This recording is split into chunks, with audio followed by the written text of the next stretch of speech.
Welcome back to our channel. Today we will explore a new case. The case of Rachel Barber. The story from 1999 in Australia. Rachel Barber was born on September 12, 1983, in a small town in Melbourne, Victoria, Australia. She is the eldest of 3 daughters. Rachel's parents, Mike Barber and Elizabeth, lived in a middle-class neighborhood, and the girl grew up in a very loving and close-knit family. From a young age, Rachel had a deep love for classical music and a passion for dance. Her parents decided to enroll her in a ballet class. After a few lessons, they were convinced of her talent. To support her creativity, they set up a makeshift studio at home where Rachel could continue her lessons.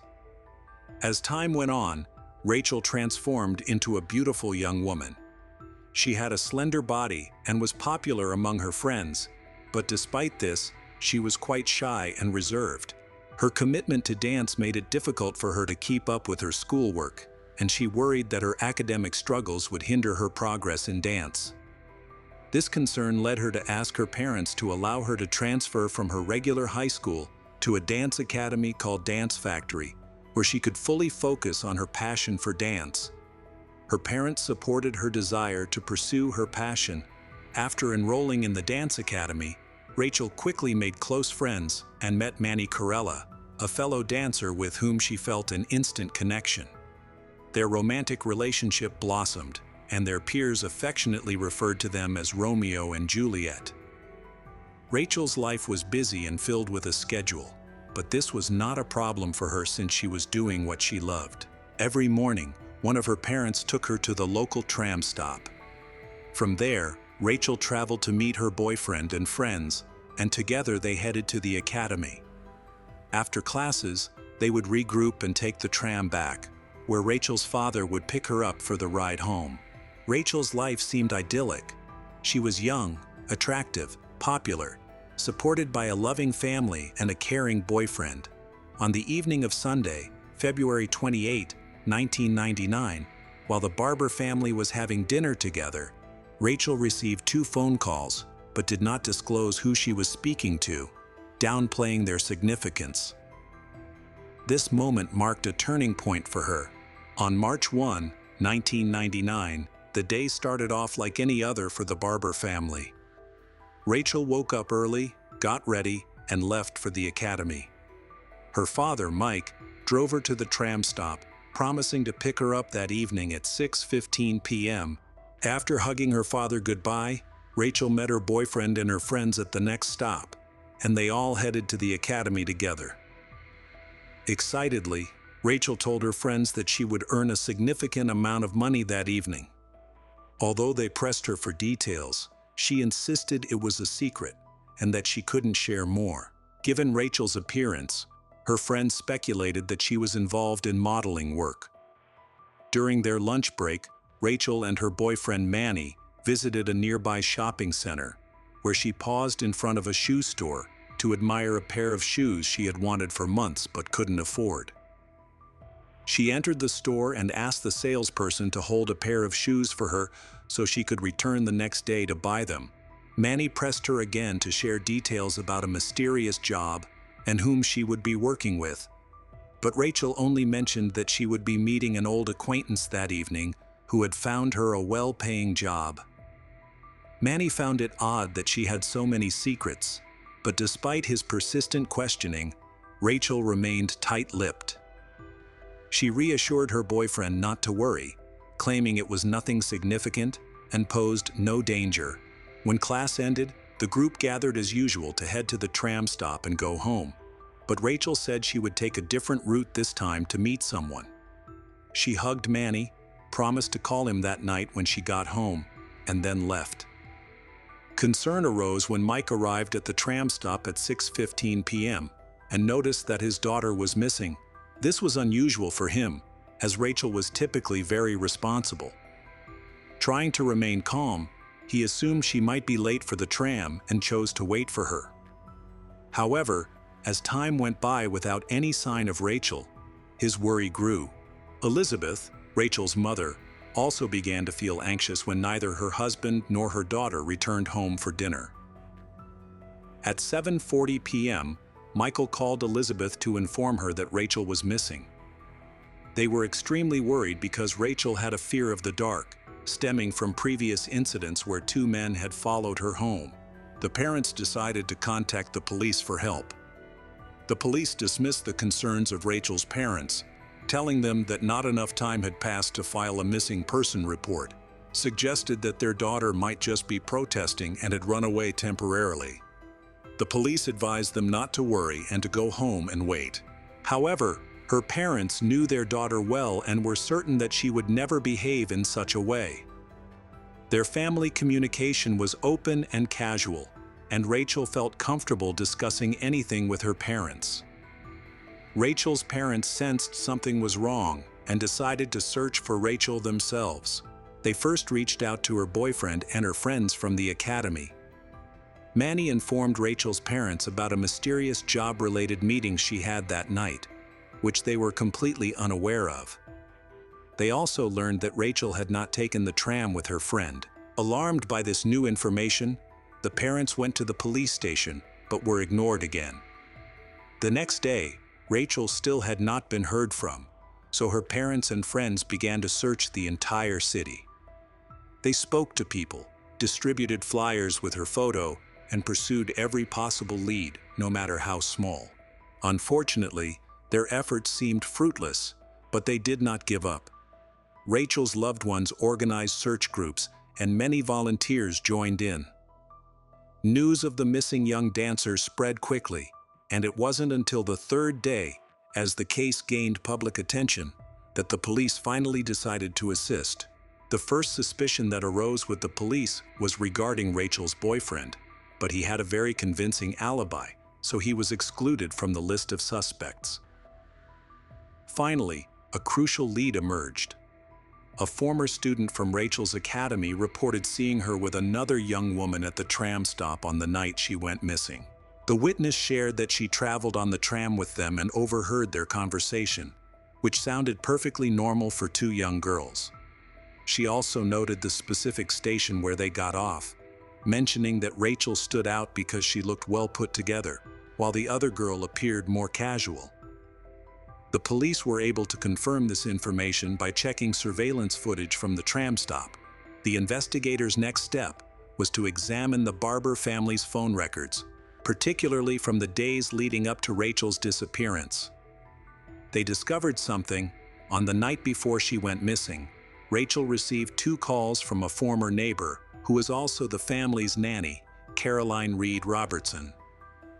They had lost touch with her 5 years ago. This revelation brought a sense of calm to the Barber family. They began to believe the police's theory that Rachel had run away with Caroline for reasons unknown to them. At least this makes them believe that Rachel is still safe. The investigators revealed that Caroline worked as a mobile phone operator in Melbourne. When the police investigated her workplace and found that the day after Rachel's disappearance, Caroline went to work, but everyone could see that she was very upset and pale, so they sent her home. On the following day, she called in sick but still came to work to collect money owed to her by a colleague. Caroline explained that she needed the money to pay for a truck. Investigators also learned that she had applied for a bank loan during that time, but was denied. Following these findings, the detectives decided it was important to speak with Caroline's father, David Reed. David shared that when he learned about his daughter's epilepsy, he went to visit her. Initially, Caroline refused to let him inside the apartment. When Caroline finally allowed him in, the bedroom door remained closed the entire time. On March 12, 1999, the police obtained a search warrant for the apartment. When they entered, they found Caroline unconscious on the floor of her room, apparently having suffered an epileptic seizure. They called an ambulance and rushed her to the hospital. Besides, they discovered clothing that was not Caroline's size, and they were struck by the numerous photographs of Rachel plastered on the walls. They also found writings, notes, and several intimate diaries. While the contents of these diaries seemed harmless at first, they later uncovered something disturbing within the entries. That evening, when Caroline woke up, The investigator immediately asked her about Rachel's whereabouts. Her response was unexpected and shocking. She coldly stated that Rachel was dead. The investigator couldn't accept what he had just heard and asked her again if she was sure. He wondered if there was still a chance to save Rachel. Caroline confirmed it was too late, stating that she had killed Rachel and buried her on the family farm next to her pets. Following Caroline's directions, the police went to the site and discovered Rachel's body in a decomposed state, with a computer cable around her neck. This revelation left everyone in disbelief, especially the Barber family, who were devastated to learn they had lost their young daughter, particularly at the hands of her former nanny. Caroline lived near the Barber house and came from a wealthy but troubled family. Throughout her life, Caroline battled depression stemming from feelings of inferiority and her parents' indifference. She has epilepsy, obesity, and acne, which worsened her already low self-esteem. At school, she faced bullying, which made her increasingly withdrawn and fueled her self-hatred. In her teenage years, she began writing in a diary, chronicling her internal struggles and disappointments. She expressed thoughts like, "I don't belong anywhere in this crazy world because I am ugly, fat, and have a horrible face. I am a rarity." At 14, she drew a self-portrait highlighting her negative self-image, surrounded by words like loser, unwanted, dirty, fat, useless. In other words, she grew up despising herself, and her situation worsened significantly with her parents' divorce. Afterward, Caroline desperately sought her father's approval and support, writing him heartfelt letters about her struggles. Unfortunately, he did not respond with understanding or sympathy, nor did he visit her. Meanwhile, her mother, Gail, concerned about Caroline's issues and noticed her unusual behavior. Gail grew closer to Rachel's mother and confided in her. When she learned about Caroline's challenges, Elizabeth suggested that Caroline see a specialist for help. However, Caroline's mother felt powerless to assist her daughter. It was in this context that Caroline joined the Barber family. From the start, she realized that their family was very different from hers. There was a sense of love and happiness. Meeting Rachel, then 10 years old, she felt that this girl had everything Caroline wanted but couldn't have. In Caroline's eyes, Rachel was perfect. This admiration sparked a dark obsession and jealousy within Caroline toward Rachel. Caroline aimed to gain the Barber's trust, which she accomplished by being hired multiple times to care for Rachel and her younger sisters. During this period, she began writing in her diary about Rachel, portraying her as a model for self-improvement. Caroline's troubled mindset led her to see Rachel as entirely positive, fueling her desire to emulate her and attain what Rachel had. However, her efforts to achieve this were unsuccessful for a while, especially after Caroline's family moved away. Despite this, she continued to pursue her obsession with Rachel, documenting everything in her diary. It was possibly at this point that she started to develop a dark plan. Her fantasy evolved into a calculated scheme. Wishing to be like Rachel was no longer sufficient. She felt she needed to become Rachel. To achieve this, one of the two girls had to disappear.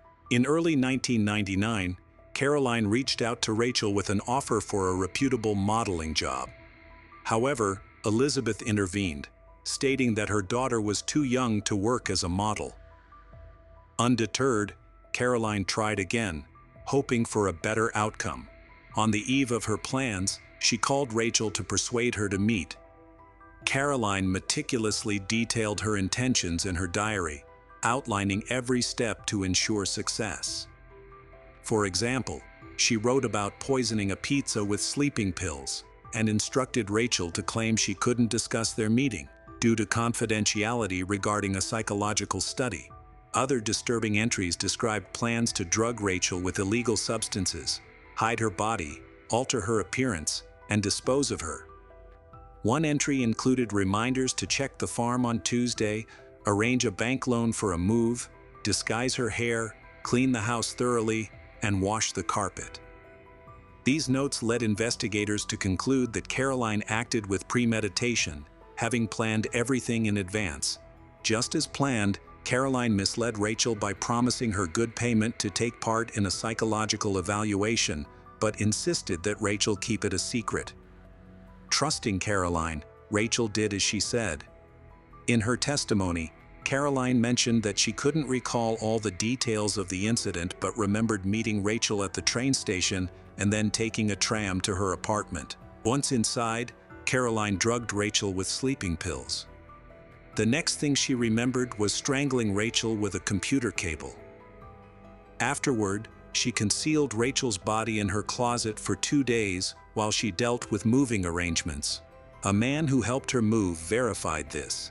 He remembered transporting furniture and an object wrapped in bags, and Caroline had advised him to be careful with it because she claimed it was a statue.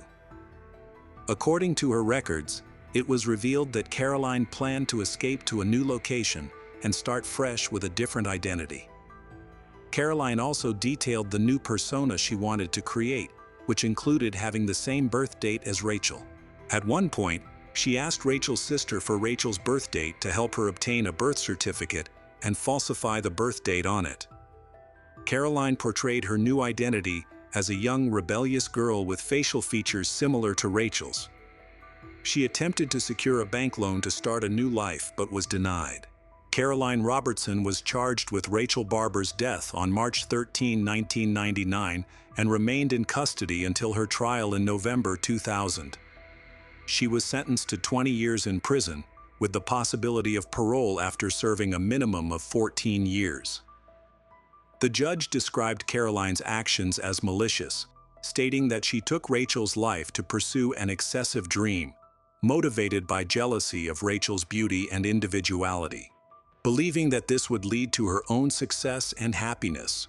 However, the judge also noted that Caroline had a personality disorder that influenced her behavior and indicated that she posed a real danger to anyone who became the focus of her intense attention. 3 years after the incident, Elizabeth published a book called The Perfect Victim, which recounts her daughter's story. In 2009, a film about the case was released. While in prison, Caroline began a romantic relationship with another inmate. She became eligible for parole in 2013, but the Barbers, Rachel's parents, protested her early release, leading to a postponement of the decision in subsequent years. Ultimately, Caroline was granted parole in 2015. The Barbers are uncertain about her rehabilitation, but hope that authorities will monitor her behavior once she is free. Caroline's appearance had changed significantly since her incarceration, and her lawyer noted that she had transformed her behavior during her time in prison.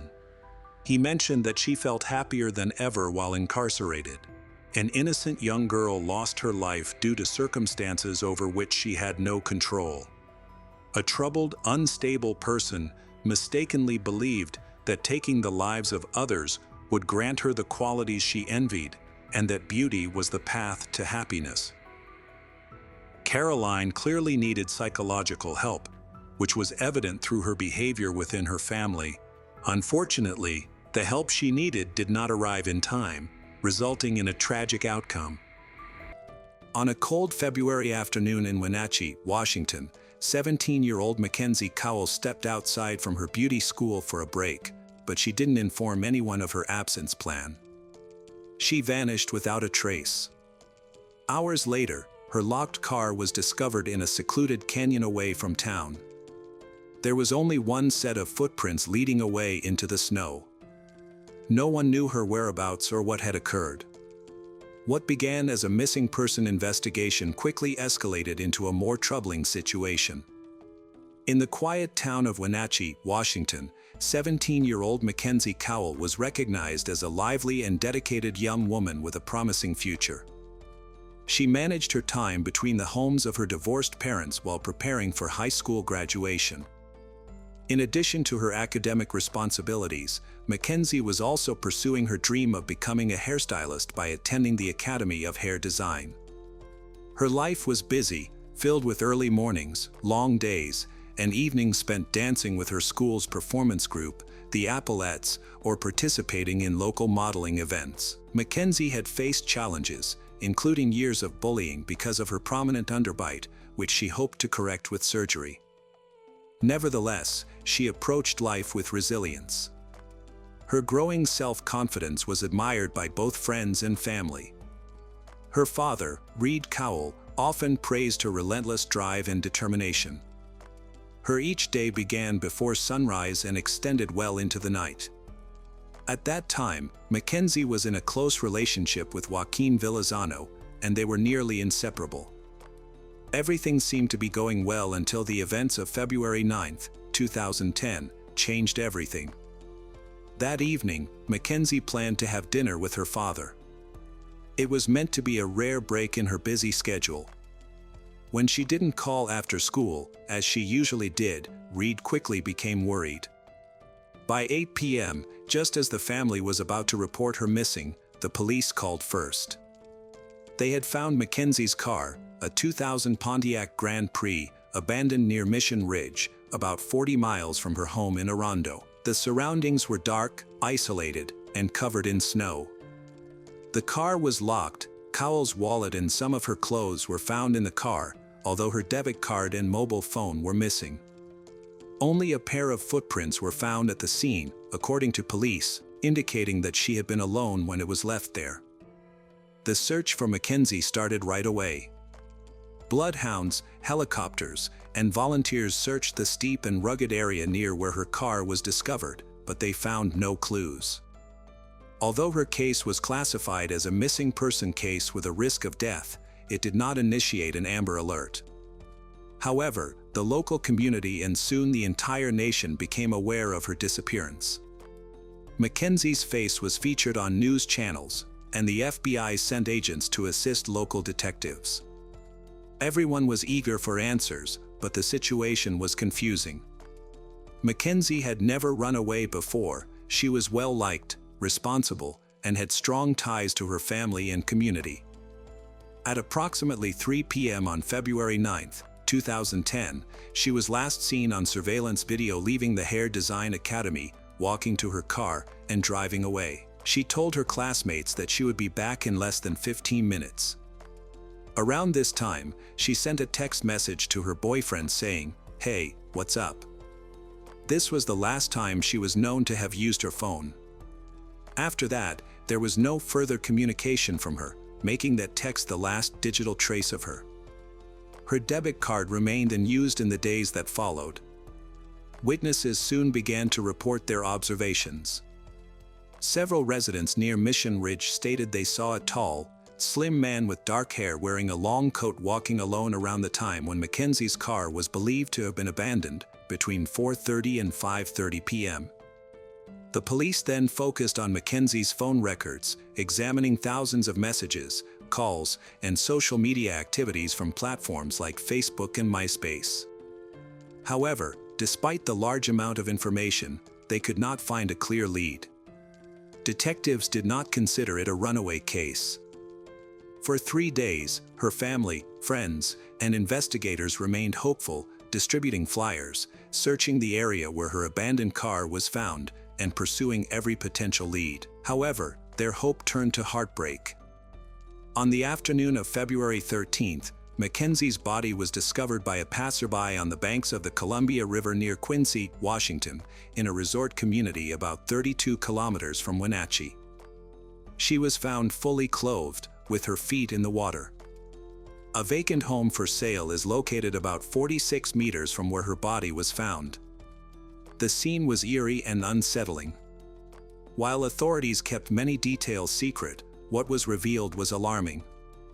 Mackenzie had been beaten, stabbed, and strangled. There were no banned substance or alcohol in her system.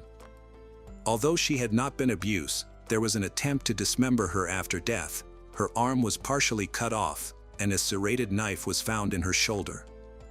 Nearby, duct tape was discovered on the ground. Dive teams returned to search the riverbank, expanding their efforts to neighboring counties to gather clues. Detectives acknowledged they had no clear suspects. Mackenzie could have been targeted by someone she knew or by a stranger. Her death shocked the community. As news spread through schools and neighborhoods, about 1,800 people attended Cowell's memorial service, which was held at the Toyota Town Center in Wenatchee on February 25. The FBI increased its involvement in the case by forming a special task force. Investigators began their inquiry by interviewing people close to Mackenzie, including her boyfriend, Joaquin Villazano, and her mother's boyfriend, Joey Fisher.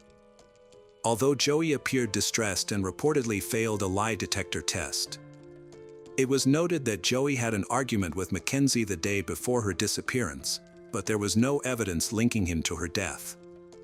Then, both Joaquin and Joey were later completely cleared by the police. As time passed, detectives pursued numerous leads. One notable tip came from Liz Reed, who is a college student, police informant, and former drug lord. Reed told the police that two banned substance lords, Sam Cuevas and Emmanuel Serros, had killed Mackenzie in a case of mistaken identity. The two men reportedly believed that Mackenzie was a banned substance lord. Reed claimed that she had seen a snuff film about the murder, and Cuevas admitted to her that he choked Mackenzie to keep her quiet. Reed was able to describe the murder weapon before it was made public and provided the police with a ring that she claimed belonged to Mackenzie. She stated that Serros had sent her to the murder scene to find the ring. None of the Cowell family members recognized the ring as belonging to Mackenzie. Reed later retracted her claim. As a result, the police began to doubt Reed's credibility. Cuevas and Serros were questioned by the police and presented alibis, witness statements, and phone records showing that they were elsewhere on the day Mackenzie went missing. After encountering this setback, investigators continued their work. They pursued over 750 tips and conducted more than 800 interviews, collecting DNA samples from dozens of individuals. Despite their efforts, they were unable to identify the person responsible. For several months, Mackenzie's mother chose to stay silent out of respect for the ongoing investigation. However, as time passed without any leads, she felt compelled to go public, urging anyone with information, no matter how trivial it might seem, to come forward. The case took a new direction when a fresh informant stepped forward. After receiving some information, police began focusing their investigation on Christopher Scott Wilson. Christopher had previously attacked a woman at a party, choking her violently for no reason before acting as if nothing had occurred. At 29 years old, Christopher had attended the same hair design academy as Mackenzie and lived just a few blocks away from it. Those who knew him described Christopher as quiet and polite, but also strange. Simultaneously, police received a letter in August claiming that Christopher had an obsession with death, corpses, and serial killers. One of his schoolmates told police that Christopher had said he used to work at funeral homes and that he liked cutting people up, which raised concerns in light of the violent details surrounding Mackenzie's murder. One mentioned that he bragged about cutting people up while handling bodies, and another remembered him claiming he had strangled someone with a belt during a hotel encounter. Despite these alarming stories, those close to him defended him. His mother argued that being different did not make her son dangerous, while his best friend described him as kind and generous, suggesting he was simply misunderstood. Christopher stood out for more reasons than just his looks. He was at the academy on the same day Mackenzie vanished and left through the same back door just 2 minutes after her. After that, it became difficult to track his movements. He did send a few texts to his ex-girlfriend, but nobody could confirm his location that afternoon.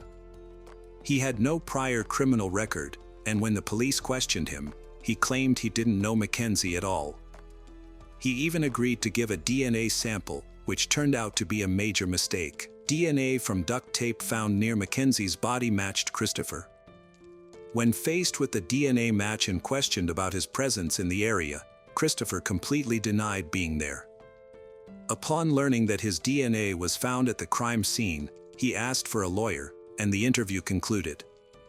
Investigators found it significant that Christopher was obsessed with Dexter, a fictional character known for dismembering his victims, which mirrored the injuries on Mackenzie's body. Along with the DNA evidence and the odd timing of when he left the academy, this provided enough reason to arrest him. After 8 months of uncertainty, police arrested Christopher Wilson. Although he had no connection to Mackenzie other than being classmates and had attended her memorial service to support friends, he was now in custody, charged with her murder. As detectives investigated his apartment and devices, the case took a more disturbing turn. A large discolored stain on the carpet was found to be Mackenzie's blood, contradicting Christopher's assertion that it was just spilled water. Authorities confirmed she had been killed in his home, but how she ended up there was still unclear. Mackenzie's father maintained that his daughter would never go anywhere with someone she didn't trust. Did she have more interactions with Christopher at school than anyone suspected? Was she manipulated or forced? No one could definitively answer these questions. On October 6th, Christopher was arrested on suspicion of second-degree murder and taken into custody on a $1 million bond. He pleaded not guilty to the charges against him. His court appearance attracted a very emotional crowd. His mother was in tears as he walked in, and many of his supporters firmly believed he was innocent. Among them were young women who had known Christopher personally and found it hard to accept that he could commit such a violent act. However, Mackenzie's friends and family felt that the doubts about Christopher's guilt were a painful reminder of the tragedy they faced. A close friend of Mackenzie emphasized to the public that Mackenzie was the real victim. She did not choose to be abducted, murdered, and thrown away by the Columbia River. She was a lively teenager with a bright future ahead of her. In December, the Cowell Task Force made a second arrest. Wilson's friend Tessa M. Schuleman was accused, but never charged, of helping Wilson cover up the crime. Instead, she was charged with obstruction of justice in an unrelated case. Detectives claimed that there were multiple photos found on Christopher's computer of Schuleman posing as a dead person at the spot in Christopher's apartment where Cowell's blood was found. Schuleman claimed that she did not know about the blood and that Christopher had told her to pose there. Investigators continued their work by submitting additional evidence to the lab and interviewing people connected to Christopher. However, they struggled to identify a motive for the crime. Some individuals involved in the case speculated that Mackenzie had been an easy target for someone mentally unstable. As the legal proceedings intensified, Christopher's defense team, led by prominent attorney John Henry Brown, previously associated with the notorious Ted Bundy, took aggressive measures to exclude critical evidence from the trial. Eventually, a judge decided that prosecutors could not present information about Wilson's work at local funeral homes or mention his Hannibal Lecter tattoo. The defense also introduced conspiracy theories, claiming that law enforcement had planted Mackenzie's blood in Wilson's apartment. They revisited a previous theory that implicated two men, Sam and Emmanuel, who had been accused by informant Liz Reed. Christopher's mother supported these theories, believing her son had been wrongfully accused. The defense pointed out that there was no DNA evidence connecting Christopher to Mackenzie's car or the knife found with her body. They also cast doubt on the authenticity of a ring that Liz claimed belonged to Mackenzie, noting the poor quality of the photos and that Mackenzie's family and friends did not recognize it. Nevertheless, the prosecutors grew more confident in their case. Christopher's charges were elevated to first-degree murder because they believed Mackenzie's death was planned. If found guilty, he could face up to 26 years in prison. In April 2011, a plea deal was offered to Christopher, a 6-year sentence for manslaughter. Initially, he declined the offer, insisting that he was innocent. Many were surprised by his decision since the evidence against him was strong and the plea deal seemed quite generous. As the trial date neared, Christopher changed his mind and wanted to accept the plea deal, citing jury survey results that indicated he might not get a fair trial. However, by then, the 6-year offer was no longer available. Mackenzie's family also asked Christopher to write a formal statement acknowledging his actions. In court, he read aloud, "He also recklessly caused the death of Mackenzie Cowell by strangulation and by stabbing her with a knife." When asked if this statement was true, he replied, "Yes." Despite this, he later claimed that his statement was false, stating he had only agreed to it to secure a plea deal. He continued to assert that he had been framed. Wilson ultimately pleaded guilty to first-degree manslaughter, first-degree robbery for stealing Mackenzie's phone, and assault in a different case. In May 2012, he was sentenced to 14 years and 3 months in prison but received credit for the time he had already served. After the hearing, in a heartfelt moment, the families of Mackenzie and Wilson embraced and exchanged apologies, showing a rare moment of compassion amidst the heartbreak of the case. Later, Christopher Scott Wilson tried to withdraw his guilty plea through the Washington Court of Appeals, but his appeal was unsuccessful. After serving 11.5 years, he was released from the Monroe Correctional Center on December 11, 2023 at the age of 43. Mackenzie Cowell, however, never lived past 17. In her short life, she left behind a legacy of determination, kindness, and ambition. Her bedroom remains nearly untouched, serving as a quiet tribute to the life she was creating. Her father, Reed Cowell, has placed a wind chime outside their home. When it jingles in the breeze, he feels as if he is hearing his daughter speak again. Mackenzie was his special gift from God, he says. Mackenzie will never leave his heart. The story of a young Italian college student named Giulia Cecchettin profoundly affected the entire country in the fall of 2023 due to its tragic and senseless nature. Giulia was known for her kindness and trust in others. She showed compassion to a young man who had strong feelings for her, fearing that if she rejected him, he might harm himself. Unfortunately, rather than hurting himself, he directed his pain toward others with devastating results. The full scope of the tragedy was later revealed through Giulia's personal journals, which documented her growing discomfort and emotional struggle. In the aftermath, the individual responsible for the tragedy tried to avoid responsibility by claiming that his actions were driven by overwhelming emotions and temporary confusion. However, the investigation consistently uncovered evidence suggesting that his actions were premeditated. Giulia Cecchettin was born on May 5, 2001, in Padua, Italy. She was the middle child in her family, with an older sister named Elena and a younger brother named Davide. Despite their different personalities, Elena being energetic and rebellious, while Giulia was quiet and obedient, the sisters were very close from an early age. Their family was middle class. Gino, Giulia's father, was an engineer at a local company. Her mother, Monica, worked in city administration. They lived in a spacious house and had several vehicles. Both parents were dedicated to their children. They working hard to provide everything they needed to become kind, responsible individuals. From a young age, Giulia was known for her kindness, empathy. She naturally connected with people, always striving to be helpful and considerate. At times, she was excessively gentle, often avoiding conflict even if it meant sacrificing her own interests. Giulia had a wide circle of friends, effortlessly fit in with any group. In school, she consistently achieved top grades, had a strong interest in literature and foreign languages.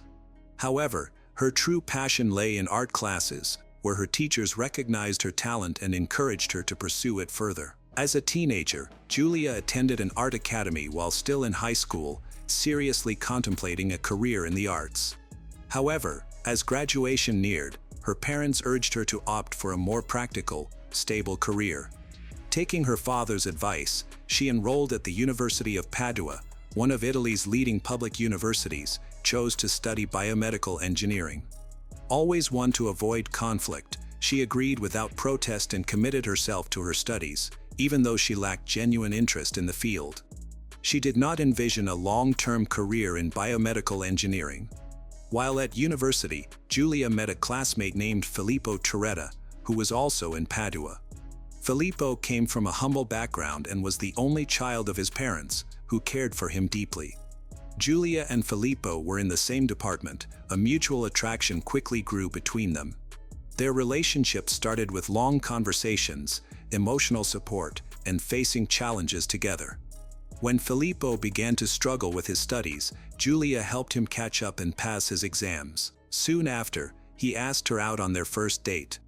They officially started dating in January 2022, which was Julia's first serious relationship. Coming from a protected upbringing, she quickly became very infatuated with him.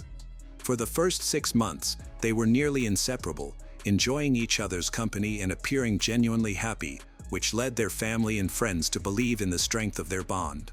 Just 2 months into their relationship, Filippo invited Julia to dinner at his home, where he referred to her as his future wife while introducing her to his parents. A few weeks later, Julia reciprocated by bringing Filippo to meet her family. Their friends were convinced that Julia and Filippo would get engaged by the time they graduated. Life took a devastating turn for Julia's family when her mother, Monica, was diagnosed with a late-stage illness, and the outlook was grim. Monica's health deteriorated quickly, and despite numerous consultations, doctors indicated there was little hope. The next 6 months felt like a waking nightmare for the Sacchetin family. During this challenging period, Filippo tried his best to provide support. He stayed close to Julia and also spent time with Monica. Julia truly valued his presence. She was thankful for his kindness and unwavering support. Nevertheless, even though Monica agreed to participate in experimental treatments, she sadly passed away in October 2022 at just 51 years old. Her death created a huge void in the family. For her husband, Gino, the grief was nearly unbearable. He felt emotionally overwhelmed. It was only through the love and support of his children that he found the strength to carry on. Although Filippo continued to be supportive, changes began occurring in Julia's feelings toward him. Even though they were still together, she started to feel distant and uncertain about their future. She began to consider ending the relationship but was unsure how to address it without causing conflict or upsetting him. She confided in only her 2 closest friends, people she had known for years and trusted. They were shocked. On the surface, Julia and Filippo appeared to be the perfect couple, with a happy, harmonious relationship. However, beneath that facade, things were unraveling. Julia didn't provide specific details but communicated that the relationship had reached a breaking point and ending it seemed inevitable. She didn't want to hurt Filippo, but she could no longer continue living a lie. The true reason behind her decision would only be revealed much later, following her passing. At that time, Julia was focused on preparing for her final thesis presentation. However, she realized that she didn't want to pursue a career in biomedical engineering. It simply didn't resonate with her. Without mentioning it to many people, she quietly applied to a prestigious international art school that specializes in comic illustration. When she finally confided in her father, she emphasized that she would complete her university degree as she had promised. She intended to graduate and obtain her qualifications as her parents expected. But after that, she wanted to pursue a second degree in something she was passionate about, becoming an illustrator. Gino listened intently and supported her decision. After the loss of his wife, he had a new outlook on life, recognized its brevity and fragility. He encouraged his daughter to follow her own path, make her own choices, and dedicate herself to what truly made her happy. Julia's conversation with Filippo turned out to be much harder than she had expected. It took place in August 2023, after they had been together for over 1.5 years. Julia found it difficult to express herself, but Filippo seemed to handle the news maturely. He suggested they remain friends and stay in touch, recognizing the connection they had. Since they attended the same university and studied in the same department, they saw each other frequently. However, less than a week after their breakup, Filippo attempted to rekindle their relationship.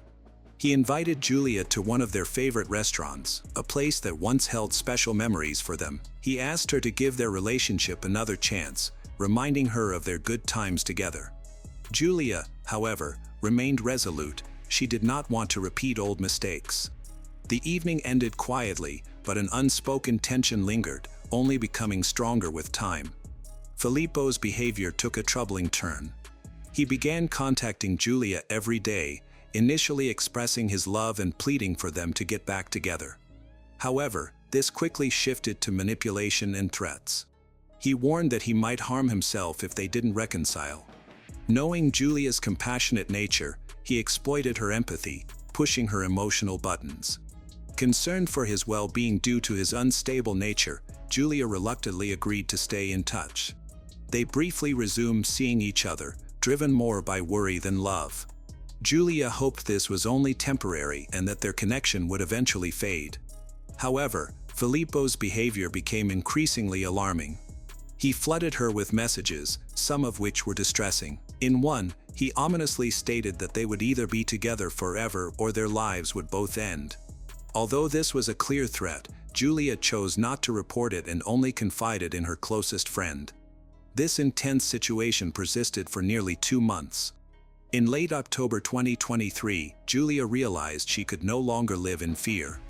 She was set to present her thesis in medical engineering on November 16th, and her classes at the International School of Comics were starting in December. Her schedule was now fully packed, leaving no time for emotional drama or unhealthy attachments. Although still anxious about how Filippo would react, she decided to invite him to a quiet cafe they used to visit. She carefully chose her words to avoid any conflict, explaining that they could remain friends but nothing more. Despite her attempt to be respectful, Filippo was deeply disturbed by her decision. He took the news hard, began to call and message her frequently, but Julia, busy with her thesis, limited him responses to brief notes. It was around this time that Filippo started secretly following her. He soon noticed she was spending time with someone new guy. Their friendship appeared warm and affectionate, suggesting they might become a couple. Filippo struggled to accept this, and a darker plan began to take shape in his mind. On Saturday, November 11th, 2023, Julia dedicated most of her day to her graduation project. At around 5 p.m., she sent the final version to her academic advisor. Earlier that day, about an hour before, her ex-boyfriend Filippo called her, asking if she would join him to shop for shoes for their upcoming graduation ceremony. It was unusual for him to reach out, as he hadn't contacted her at all for about a week. No texts, calls, or visits. Julia thought that he had finally accepted their breakup and moved on. Wanting to remain on good terms, she agreed to help him with the shopping. They planned for him to pick her up at 6 p.m. Julia informed her father that she would be home before midnight and hugged him tightly as she left, unaware that it would be the last time he would see her alive. Filippo arrived at the Sacchetin house right on time. Julia got into the passenger seat, and they drove to the shopping center in Margra. Witnesses later reported seeing them calmly browsing the stores together. They bought a pair of shoes. Choretta and Julia also had dinner together at a McDonald's inside the mall at around 9:02 p.m., with Julia paying for both meals with her credit card. They then left the building at around 10:30 p.m. At 10:43 p.m., Julia sent her final message via WhatsApp to her sister Elena, who was in Vienna at the time for college. However, at 10:45 p.m., her messages suddenly stopped, and she never replied again. Shortly after, her phone was turned off. When Julia didn't come home by midnight, her family started to worry. At first, they tried to remain calm, thinking she might have just lost track of time. However, by 1 a.m., they began to sense that something was very wrong. Julia never stayed out overnight without letting someone know. Her phone was off, and they couldn't reach Filippo. Her father and older sister went to file a missing person report while her younger brother stayed home in case Julia returned. They still held on to a small hope that her phone had died or that she had been delayed, but they believed she would have found a way to let them know she was okay. Police were doubtful about the situation. They pointed out that as an adult, Julia had the right to choose not to return home or inform anyone of her location. Only a few hours had passed since she was last seen, and according to standard procedure, search efforts for missing adults usually do not start until 24 hours after they go missing. What no one knew at that moment was that about 4 hours before her family reported her missing, an alarming incident had already occurred. This detail was initially overlooked in relation to Julia's disappearance, but it would soon become evident that it was significant. At around 11:15 p.m. on the night Julia disappeared, local police received a call from a man. While on his balcony smoking a cigarette, he witnessed something alarming. His apartment overlooked a small parking lot across the street, where he heard someone screaming for help. When he looked more closely, he saw a young woman, clearly terrified, escaped from a parked car. Moments later, a man exited the same car, chased her down, and forced her back inside while appearing to hit her. He then pushed her into the back seat and quickly drove off, speeding into the night. The witness tried to remember the license plate number, but couldn't see it clearly in the dark and from a distance. He did remember that the car was a black compact vehicle, possibly a Fiat Punto. He quickly called the local authorities to report what he had witnessed, but since he didn't have many identifying details, they had little to work with. Initially, the authorities dismissed his call because they didn't see it as an immediate threat and chose not to respond. However, the man couldn't shake the feeling that what he had seen was more serious than they realized. Believing he had witnessed a crime, he decided to go to the police station in person. At the station, he met a man named Gino, who was there to report his daughter, Julia, missing. To their surprise, they discovered they lived only a few houses apart. The man's building was near the end of the street, right across from a small parking lot where the unsettling scene had occurred. The black compact car he described looked a lot like the one driven by Filippo. That same evening, Filippo had picked up his former girlfriend in his black Fiat Punto before they went to the shopping center. Investigators reached out to Filippo's parents, who were understandably anxious. They had been calling friends in hopes of hearing from their son, but unfortunately, no one could provide any helpful information to the police. Officers were quickly sent to the parking lot, which was now thought to be the location of a violent incident. To their disappointment, there were no security cameras in the area. However, security video footage from a factory in the nearby town of Faso shows Filippo brutally beating Julia. When she tried to escape, Filippo hit her again from behind, then stuffed her bleeding body into the trunk of his black Fiat Punto. When arriving at the scene of the attack, what they uncovered was alarming. On the ground was a large knife, its blade broken near the handle. Nearby were several dark reddish stains. Although the blood wasn't excessive, it indicated that someone had been injured. Forensic experts confirmed that the knife bore Filippo's fingerprints, the blood matched Julia's DNA. The broken blade and a deep gouge in the pavement. Investigators feared the worst but still hoped that Julia might be alive and urgently in need of help. Both students' phones had been turned off shortly after the incident. Data indicated that their last known location was that parking lot where the suspected assault and abduction occurred. Law enforcement opened a criminal case against Filippo, charging him with assault and unlawful detention based on the evidence collected. His parents were shocked and firmly believed that their son would never hurt Julia, claiming he loved her deeply. Detectives started tracking Filippo's movements by examining footage from roadside surveillance cameras. Later that night, a black Fiat Punto was spotted heading towards a lake in the Porton province. The next day, the vehicle was seen in multiple areas. On November 12, a young man who matched Filippo's description bought something at a gas station near the Austrian border. He used a €20 bill that had what looked like dried blood on it. The cashier didn't pay much attention to this detail at the time, but later surveillance footage confirmed that the buyer was indeed Filippo. A disturbing piece of evidence surfaced shortly after. Security video footage from a factory in the nearby town of Faso shows Filippo brutally beating Julia. After the assault, he stood over her lifeless body for several minutes before putting her in the trunk of a car. Investigators found pools of blood and clear signs of a struggle at the scene, leaving no doubt that Julia had likely been killed. However, her remains were still missing, and the suspect's whereabouts were unknown. Filippo was officially declared wanted throughout Europe. Julia's body was discovered near Lake Barsis in Piancavallo on November 18, 2023 by the Special Dogs Unit of the Civil Protection. The body was found inside a large nylon bag in a cave at 50 meters altitude, within a wooded area that is generally closed during the autumn-winter period for security reasons. The Italian Forensic Services performed an autopsy on December 1, 2023, and reported that Julia's body had over 20 stab wounds. She had blunt force trauma to her head, and there were clear signs of her wrists being restrained. Additionally, adhesive residue on her face indicated that her mouth had been taped shut. The circumstances of this case suggested a personal motive and an unusual amount of anger. Filippo was found on November 19 in an emergency lane of a motorway near Leipzig after his car had run out of petrol. Authorities arrested him and sent him back to Italy, where the case had caused a national uproar. During his initial questioning, Filippo confessed in detail about the events, but he stated that he was emotionally disoriented at the time and couldn't recall some parts of what happened. He recounted that they had spent a pleasant day shopping at the mall.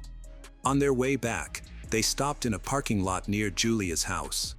Filippo gave her a stuffed animal as a gift and asked if they could start their relationship over. Giulia reportedly raised her voice, rejected the gift, and got out of the car, which he claimed triggered a sudden outburst of anger. He grabbed a knife and chased after Giulia, injuring her shoulder in the process. She fell to the ground, and when he tried to strike her again, he missed, causing his knife to break when it hit the pavement. Filippo claimed he forced her back into the car, tied her wrists with rope, and covered her mouth with tape before driving around without a specific destination. Eventually, they ended up in an industrial area. According to him, Giulia managed to open the door and escape. He then took out a second knife and pursued her, continuing to attack until she stopped moving.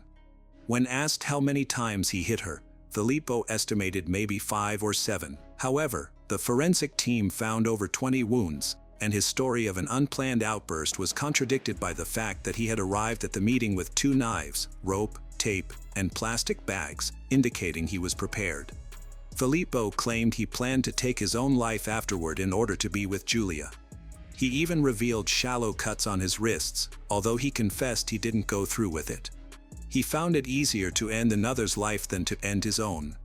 Despite strong evidence implicating him, his family's legal team maintained that he was mentally confused and had memory loss. Their entire defense strategy focused on this idea, aiming for a lighter sentence or a transfer to a psychiatric facility instead of serving time in prison. Giulia's father, in his grief, took a remarkable action. He gave investigators pages from her personal diary and later made some of them public. His goal was to reveal the truth and draw attention to what his daughter had experienced. The diary entries clearly explained why Giulia had decided to end her relationship with Filippo and what was happening out of public view. Although she had loved him, Filippo had become controlling, emotionally manipulative. He monitored her whereabouts, kept track of her phone and social media, forbade her from seeing friends, and expected her to obey his demands at all times. A significant conflict occurred just before the tragedy involving Filippo's insistence on attending a small family birthday party for Giulia's sister, Elena. This event took place shortly after their mother had passed away, and Giulia's family was not in the mood to celebrate. Despite this, Filippo was angry, feeling that he was part of the family and had the right to attend all family gatherings. This disagreement made Giulia reconsider their relationship, and she recognized that she needed to end things for good. However, Filippo began to use emotional manipulation, threatening to harm himself if she left him. Giulia, being compassionate and empathetic, felt guilty about this. Unfortunately, her kindness would eventually lead to devastating consequences. On September 23, 2024, the summary trial of Filippo Turetta began at the Venice court. He is charged with intentional homicide, aggravated by malice, cruelty, brutality, stalking, and improper disposal of a corpse. By the start of the trial, new evidence indicated that the crime had been premeditated. Investigators discovered that Filippo had begun planning the attack about a week prior, conducting extensive online research for isolated locations in the suburbs that he could use to carry out the act and conceal the aftermath. His browsing history confirmed this. During a search of his car, officers found a printed map of the area. Initially, its relevance was unclear, but it later became evident that Filippo had chosen to use a physical map instead of GPS to avoid leaving a digital footprint. He meticulously planned every detail, but he seemed uncertain about what to do afterward. There were weak indications that he might have considered self-harm, but this was not convincing. By the time of his trial, it was clear that Filippo had acted with intent. He abandoned the emotional disorientation defense and made no claims of psychological instability, admitting that his actions were intentional. As expected, Turetta was questioned at the hearing on October 25, where he presented a 40-page memorial in which he detailed his actions. This prompted the court to cancel the hearing scheduled for October 28, as sufficient questioning had already taken place. At the hearing on November 25, 2024, the prosecutor requested a life sentence for Filippo Turretta. He was sentenced to life imprisonment on December 3, 2024, concluding the trial at the first instance. Aggravating circumstances of premeditated murder, kidnapping, and concealment of the body were acknowledged, while charges of stalking and cruelty were dismissed. In addition, Filippo must pay €760,000 in compensation to the Sacchetti family. In his final statement to the court, Filippo stated he would not appeal the verdict, acknowledging it as fair and expressing no intention to contest the outcome. In March 2007, the peaceful life of a young English teacher in Japan changed dramatically when she mysteriously vanished. Lindsay Ann Hawker, a 22-year-old full of promise and dreams, had come to Japan to start an exciting new chapter. However, what began as a hopeful adventure quickly turned into a tragic situation. A chance meeting with a man with sinister motives turned her otherwise enriching experience into a nightmare. As days passed without any news from Lindsay, her colleagues and family grew increasingly worried. Investigators looking into her last known whereabouts discovered a chilling series of events that led them to a shocking crime scene and a clever suspect who managed to evade capture for years. What truly happened to Lindsay? The search for answers would capture the world's attention and reveal the hidden dangers in what appeared to be a safe environment. Lindsay Ann Hawker was born on December 30, 1984, in Coventry, England, to Bill and Julia Hawker. She was the second of 3 siblings and grew up in a nurturing home. From a young age, Lindsay showed remarkable selflessness and compassion, which made her well loved by her classmates and teachers at King Henry VIII School. Former headmaster remembered her as someone who always put others' needs first. Lindsay's kindness went beyond school, as she also volunteered at a local primary school, teaching swimming to children with disabilities. Lindsay was a dedicated reader who often lost herself in books at the library for hours. In 2003, she began studying biology at the University of Leeds, where her hard work and intelligence earned her a first-class degree in 2006. Although she wanted to pursue a master's degree, she preferred to gain practical experience first. Lindsay was an ambitious and lively young woman with a deep love for life. She and her boyfriend had always dreamed of traveling the world together for a year. However, when she got a great opportunity to teach in Tokyo, Japan, she accepted the job and postponed their travels. Her boyfriend planned to join her the following summer to start their long-awaited adventure around the globe. Lindsay was filled with excitement as she prepared for her new adventure in Tokyo, determined to respect the local culture. Before her departure in October 2006, she spent time learning about Japanese customs. At just 22 years old, she arrived in Japan to start a year-long teaching position at Nova, the country's largest private English school, located in Chiba. She reassured her family that Tokyo was a safe and welcoming city. She eagerly looked forward to embracing her new life while building lasting friendships. Although she was thousands of miles away from home, Lindsay remained closely connected with her loved ones in England, regularly using Facebook, WhatsApp, Skype, and phone calls to keep in touch. She was thriving in Japan, adapting well to her new environment. Lindsay shared an apartment in Chiba with 2 fellow teachers, one from Australia and another from Canada, who quickly became her close friends. 3 months after her arrival, in December 2006, Lindsay's parents, Bill and Julia, and her younger sister traveled to Japan to celebrate her birthday. They celebrated at the famous bar in the Tokyo Park Hyatt. That night, filled with love and laughter, became a treasured memory for Lindsay's family. Tragically, it was the last time they would ever meet her alive. One evening in March 2007, as Lindsay finished her workday and began her journey home, she had a troubling encounter. After taking the train back to Chiba Station, where she normally parked her bicycle, a young man approached her, falsely claiming to be one of her students. Lindsay, who knew all of her students by name, immediately realized he was lying. While she unlocked her bike to ride home, the stranger continued talking to her and followed her as she cycled away, asking numerous questions about her background and clearly trying to keep her engaged. When Lindsay arrived at her apartment, the man made an unusual request for a glass of water. Sensing no immediate danger and knowing that her two roommates went be home, she decided to let him in.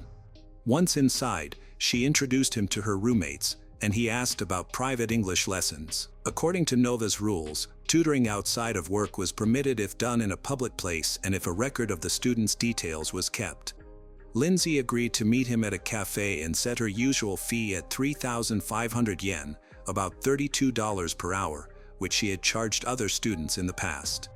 As he was leaving, he gave her a slip of paper with his name, Tatsuya Ichihashi, along with his email and phone number. To Lindsay's surprise, he had also drawn a portrait of her on the same sheet, which was an unexpected addition to their brief meeting. Tatsuya Ichihashi was born on January 5, 1979, into a privileged family and spent his childhood in Gifu. His parents had demanding medical careers. His father was a doctor, and his mother was a dentist. Although he grew up in a wealthy environment and hoped to follow his father's career path, his academic results were disappointing, preventing him from entering the medical field. After graduating from Chiba University, Ichihashi lacked ambition and relied on his family's wealth instead of finding a job. With a monthly allowance of 100,000 yen, about $920, he lived an unproductive life, appearing content to simply drift along without direction. Former classmates described him as socially withdrawn and fixated on violent manga, while his girlfriend portrayed him as serious and stable.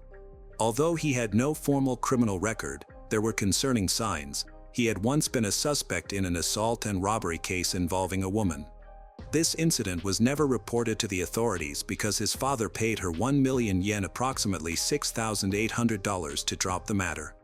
Tatsuya Ichihashi was very dedicated to physical fitness, reportedly cycling over 15 miles daily as part of his rigorous workout routine.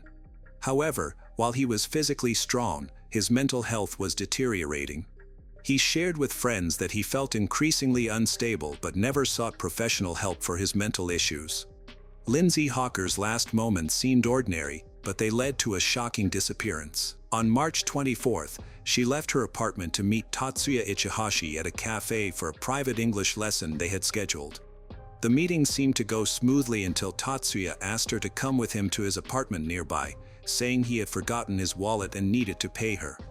Trusting him, Lindsay agreed, and they took a short taxi ride.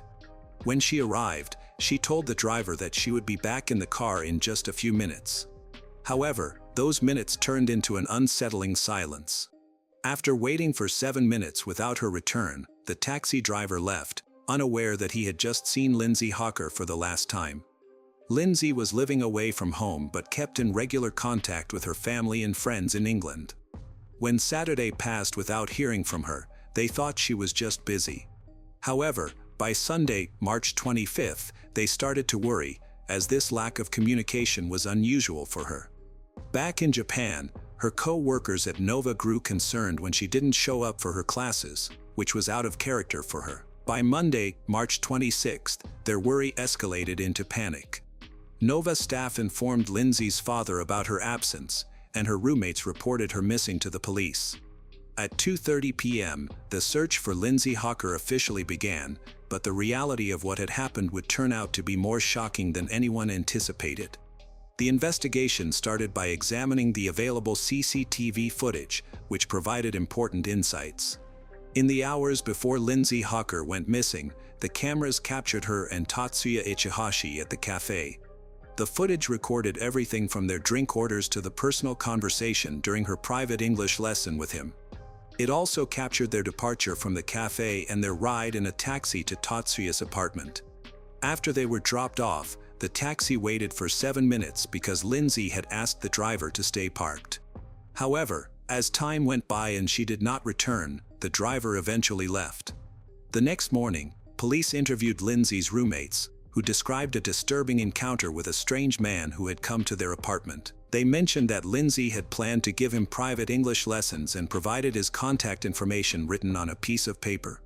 At 5:40 p.m., 2 officers were sent to Tatsuya Ichihashi's apartment building in Ichikawa, a quiet suburb near Tokyo. Without enough evidence to enter, the officers relied on the help of his neighbors, who allowed them to access their balcony to look into his living room. Although the lights were off, they could see that someone was inside. What stood out to them was that the bathtub, which is usually fixed in place, was strangely located on the balcony. Given Tatsuya's previous legal issues and their suspicion that he might be holding Lindsay against her will, the police called for additional support.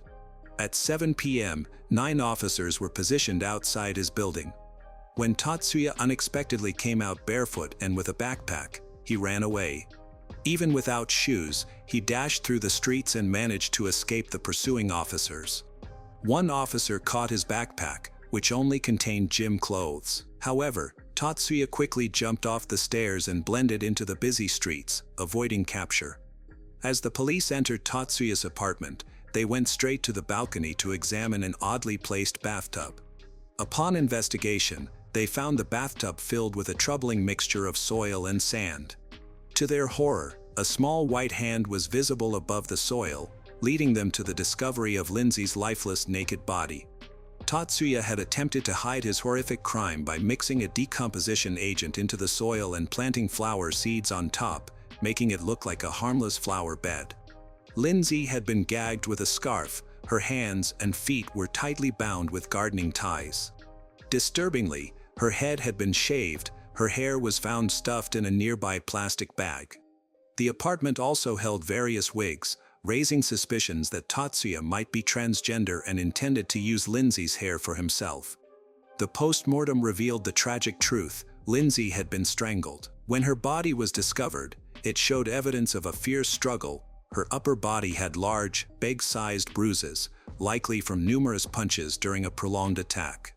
Other marks indicated that she had been kicked or hit with a blunt object, and there were signs she had been slammed into furniture in her apartment.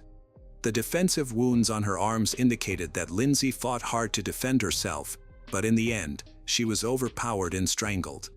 Neighbors reported hearing disturbing sounds on the night she went missing, such as loud thumps resembling heavy objects hitting metal, followed by noises that sounded like dragging. Investigators found out that Tatsuya had visited a local hardware store multiple times. He bought items like the soil and sand that were later discovered in the bathtub, which suggested the murder was premeditated. Meanwhile, Bill was heading to Tokyo to identify his daughter. Upon seeing her, he instantly recognized it was Lindsay. "She was my daughter. She was so tall and beautiful. She had been beaten so badly. My life and my soul just shattered," he shared with the media, his heart breaking at the sight of her. Tatsuya was still on the run, and authorities were actively trying to find him. They distributed wanted posters showing him in different disguises, including as a woman, across the country. However, despite thorough searches, the investigation was progressing slowly. A raid on a hotel close to his home was unsuccessful, and reported sightings in Kabuki-cho led to nothing. By March 2009, marking the second anniversary of Lindsay's tragic death, the search for her killer had not produced any results. In a final effort to raise awareness, life-sized cutouts of Tatsuya were created, but they had little effect on the investigation. In November 2009, authorities finally made a significant breakthrough in the search for Tatsuya. He was identified at a cosmetic surgery clinic in Nagoya, where he had undergone a procedure to slim and lengthen his nose. This was not his first attempt to change his looks. Tatsuya had performed several surgeries on himself in a desperate bid to avoid being caught. He had made his lower lip thinner, altered his eyelids, and removed visible moles from his wanted posters. However, some moles still remained, and this discrepancy led the clinic to recognize him. They sent photos of Tatsuya's altered appearance to the police. In response, authorities released a photo of him taken before and after his latest surgery, warning the public about his changed appearance. As the media showcased his new appearance, Tatsuya realized that the investigation was picking up pace. To evade capture, he bought a disguise that included a beard, sideburns, and a mustache. Despite his attempts to blend in, a sharp-eyed member of the public recognized him. After more than 2 years on the run, Tatsuya's situation changed on November 10, 2009, when investigators received an anonymous tip about a man resembling the fugitive at a ferry terminal.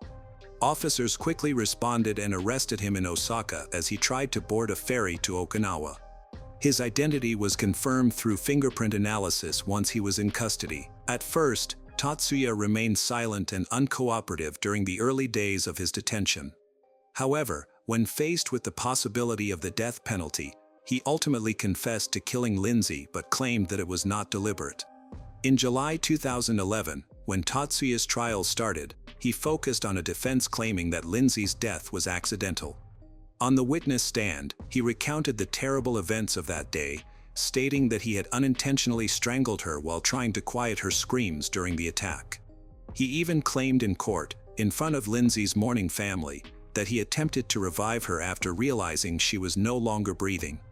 Before the trial began, Tatsuya wrote a letter to Lindsay's family seeking their forgiveness, aware that this gesture could lead to a lighter sentence in Japan. In the letter, he conveyed his deep regret, stating, "I alone am to blame.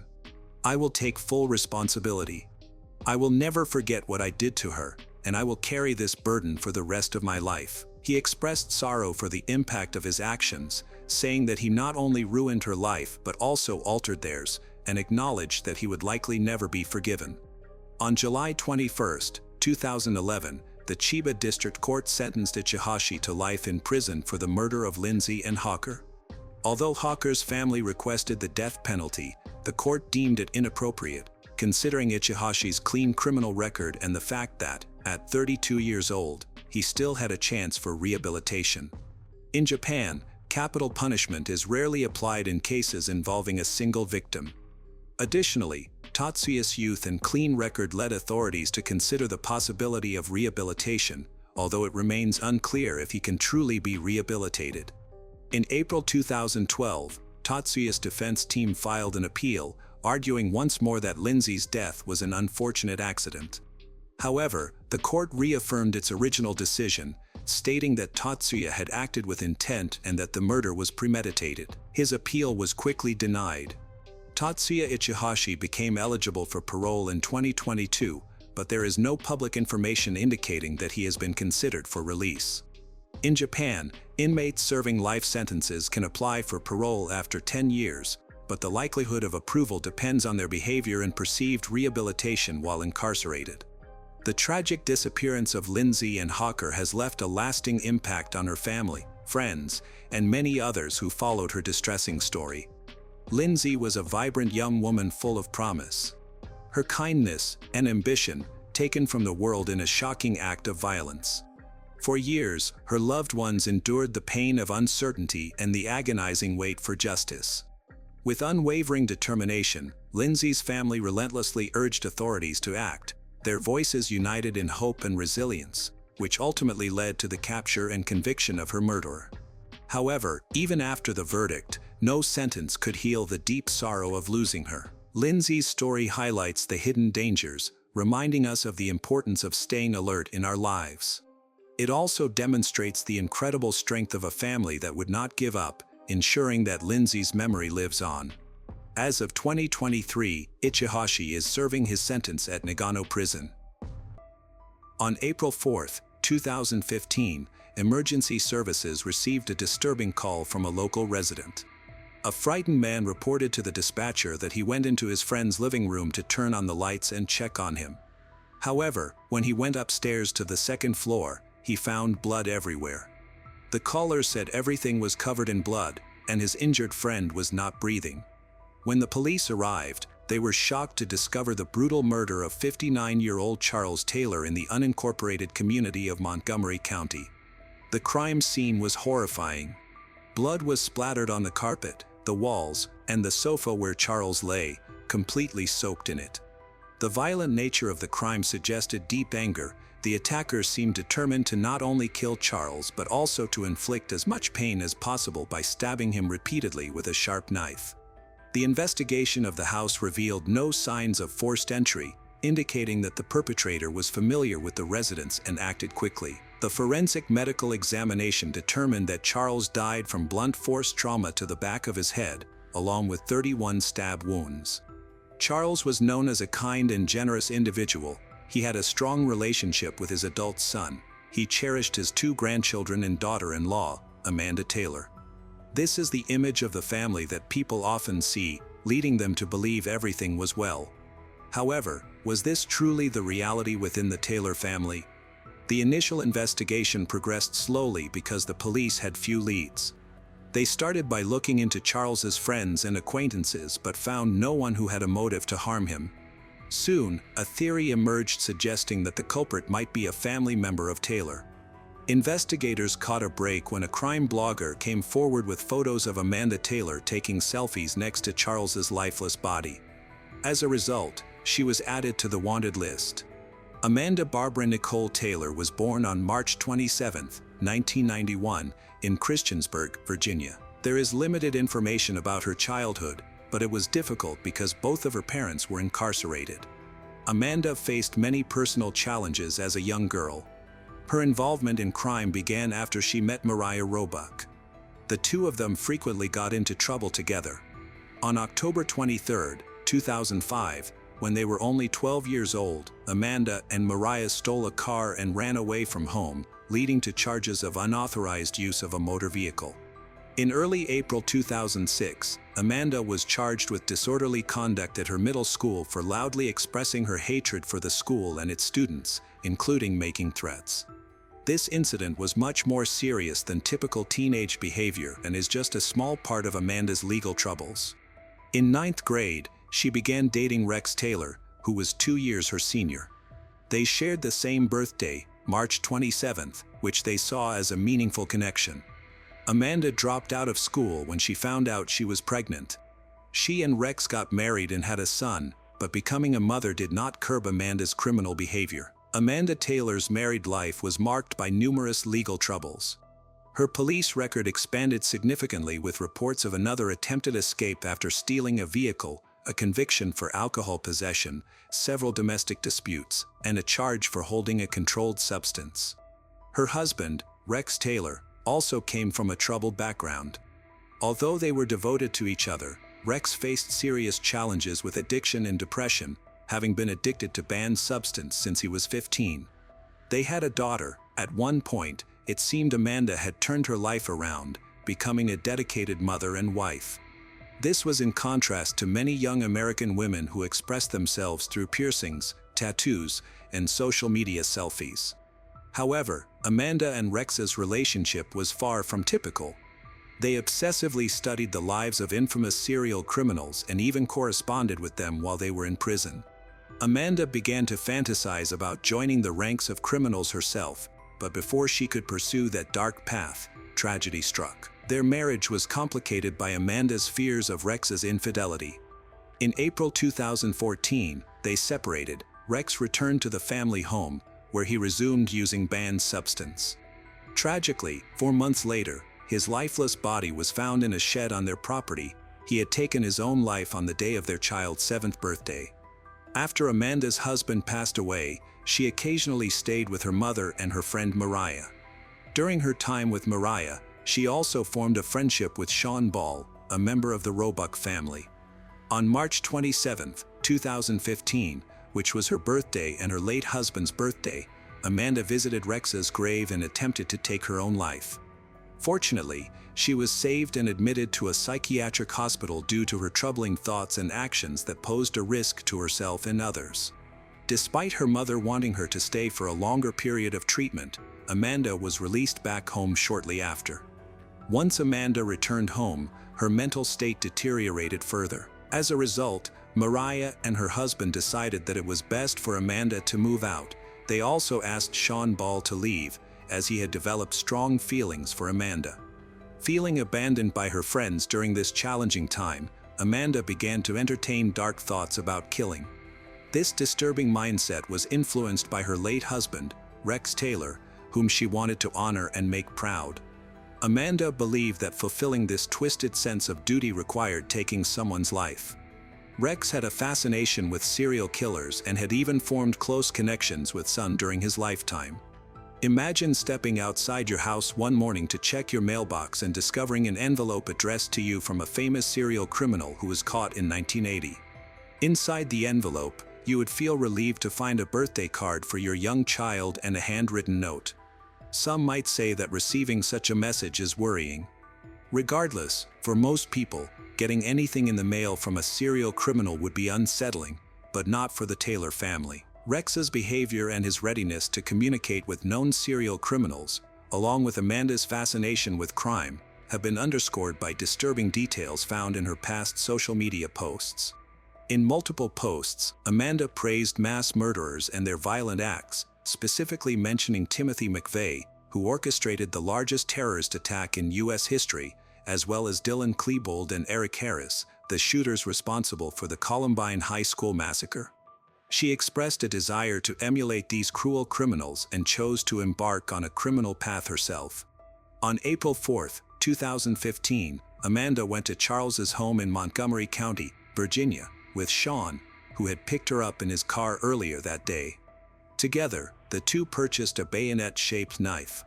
They also brought a tire iron that Sean had hidden in his pants, along with several guns, including 2 pistols and a rifle. These weapons had been stolen from Sean's parents' home. Amanda later admitted that they had gone to Charles's home with the intention of killing him. During the visit, the conversation turned to Rex Taylor, Amanda's late husband, who had committed to end one's own life in August 2014. Amanda blamed Charles for Rex's end one's own life, believing that he was responsible for Rex's banned substance abuse, which had become particularly problematic in the 2 years prior to his death. While Charles was sitting on the sofa, Amanda began stabbing him repeatedly while standing over him. Charles reached for the knife. As he did so, Sean swung the tire iron and struck him 5 or 6 times, while Amanda continued to stab him. Charles's autopsy later revealed that he had been stabbed 31 times and had suffered blunt force trauma to the head. Some of the stab wounds were so forceful that they completely penetrated his neck and arms. For Amanda, this was a personal act of revenge. She finally stopped when her anger began to fade, and the room was covered in blood. However, she went even further by taking a selfie next to his body and sharing it on her social media accounts. Later that day, Amanda's mother received a troubling phone call from an unknown number. To her shock, it was Amanda's voice on the line, crying as she expressed her deep love for her mother and how much she appreciated everything her mom had done for her. Amidst her tears, Amanda admitted that she had done something very serious. Sensing the urgency of the situation, her mother pleaded for her to come home. However, Amanda declined. The authorities were taken aback by her social media posts, which suggested she was surprisingly proud of her actions related to the incident. In hopes of addressing the situation quickly, the police issued an arrest warrant for her. However, by that time, Amanda and Sean had already fled. They weren't just fleeing, they were looking for their next victim. After Amanda committed her first crime, which she believed was flawless, she felt an uncontrollable urge to keep killing. At a gas station, they took out cash, filled the car with gas, and headed towards Tennessee. Sean urged Amanda to pause and hide for a while, but having experienced the thrill of violence, Amanda was set on committing another crime. They bought ammunition at a sporting goods store and then stayed overnight at a motel in Tennessee. The next day, they continued their journey to carry out Amanda's violent plan. While driving, Amanda spotted 2 young girls at a rest stop on Blue Ridge Parkway, whom she saw as potential victims. She informed Sean that she intended to bring the girls to the car so he could shoot them. They needed money, and he consented. Amanda went outside to lead the girls to the car, but when she brought them inside, Sean refused to shoot them. Enraged, Amanda got back in the car and drove away, unable to calm her anger. She stopped in the driveway and confronted Sean, who was now her target. Amanda pulled a revolver from the glove compartment, got out of the car, and approached the passenger side where Sean sat with his eyes closed in fear. Anger overwhelmed her, but then she noticed a jogger nearby. In a sudden move, she aimed the gun at him and fired. Luckily, she missed, and the gunshot startled Sean open his eyes. Realizing the threat he faced, he saw the revolver aimed at him. Amanda warned him that before she killed him, she wanted him to know she only used him for the gun and the car. Then, she pulled the trigger, shooting Sean in the face. Amanda took a picture of Sean's bloody face to share on social media and then drove away, leaving him bleeding from a gunshot wound on the side of the road. Now she was on the run by herself. The police were searching for her, yet Amanda continued to post updates online. In her next post, she confessed to taking Sean's life during a traffic stop in a field. She shared a photo of a silver revolver resting in her lap on Instagram, captioning it with what felt like a suicide note, "Okay, it's about that time. I'm going to find my husband in hell and finally find peace. I love you, Mom, and my beautiful children. I know you will provide them the life I could never give. I will finally be free." The police were closely monitoring Amanda's account in hopes of locating her, and they succeeded. Surveillance cameras from gas stations along the route taken by the white SUV in which she fled helped the police track her down.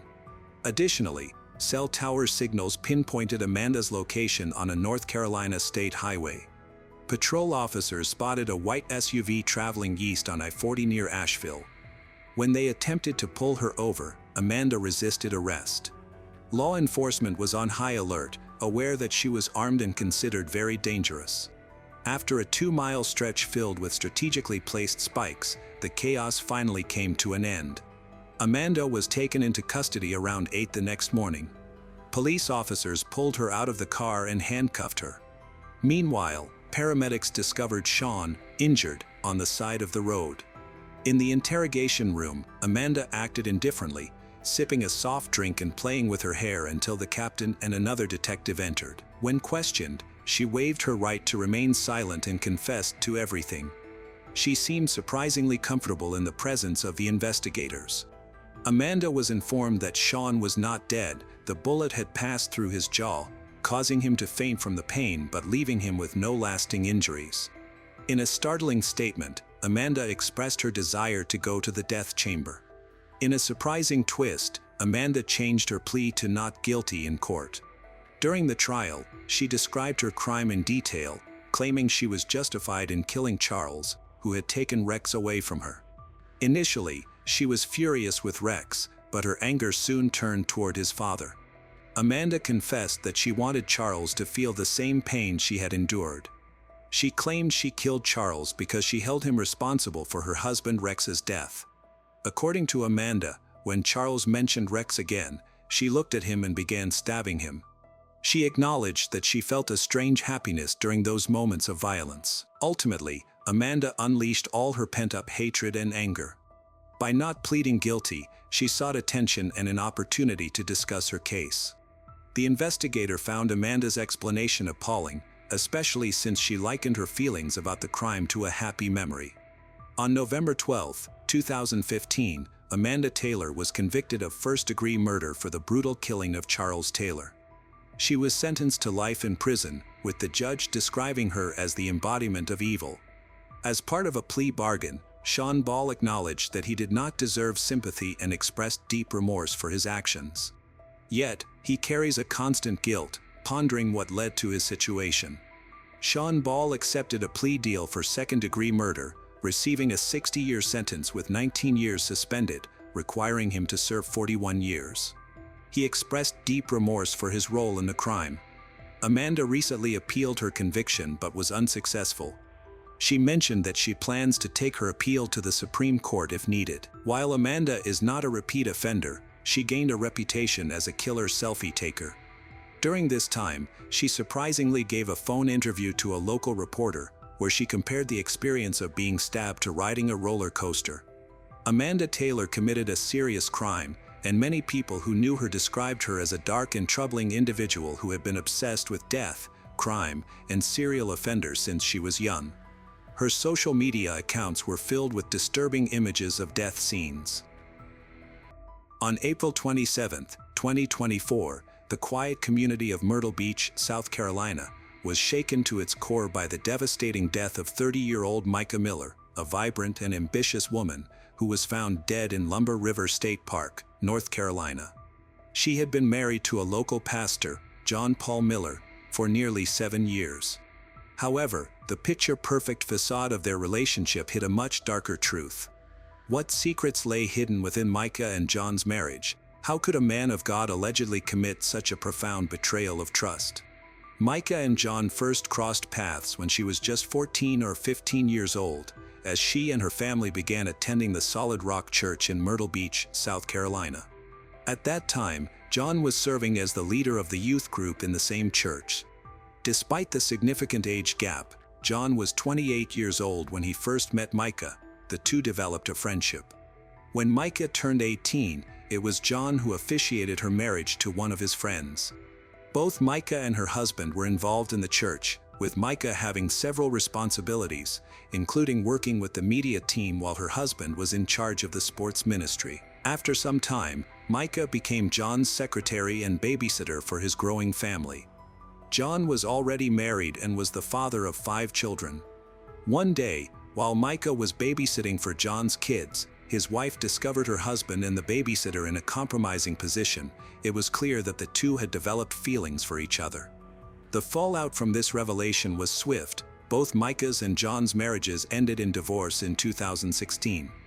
Just 2 years later, the 23-year-old Micah found herself thrust into a new role as the stepmother to John's 5 children, becoming the pastor's wife. In her position, Micah took on even greater responsibilities within the church, leading worship, overseeing the women's and youth ministries, even traveling abroad on mission trip. Her dedication to her faith and the congregation was evident, but the true nature of her relationship with John remained shrouded in darkness. As Micah's role within the Solid Rock Church grew, so did the allegations of abuse and manipulation that she endured at the hands of her husband. According to Micah's own sworn affidavit, she was subjected to a torrent of mistreatment, including emotional, spiritual, financial, and even physical abuse, throughout her marriage. Micah's family and friends would later come forward with harrowing details of the torment she faced, alleging that John had hacked into Micah's personal accounts, sending messages designed to discredit her. Despite the overwhelming control John exerted over Micah, she refused to be cowed. In January 2023, Micah made the courageous decision to separate from her husband, taking the first steps toward reclaiming her freedom. This decision, however, was not an easy one, as Micah knew all too well the risks she faced in defying John's will. Just months later, in October, Micah filed for divorce, determined to break free from the shackles of her abusive marriage. This bold move was undoubtedly a testament to Micah's strength and resilience, as she faced the daunting prospect of rebuilding her life in the wake of the trauma she had endured. Micah's choice to leave John came at a significant cost.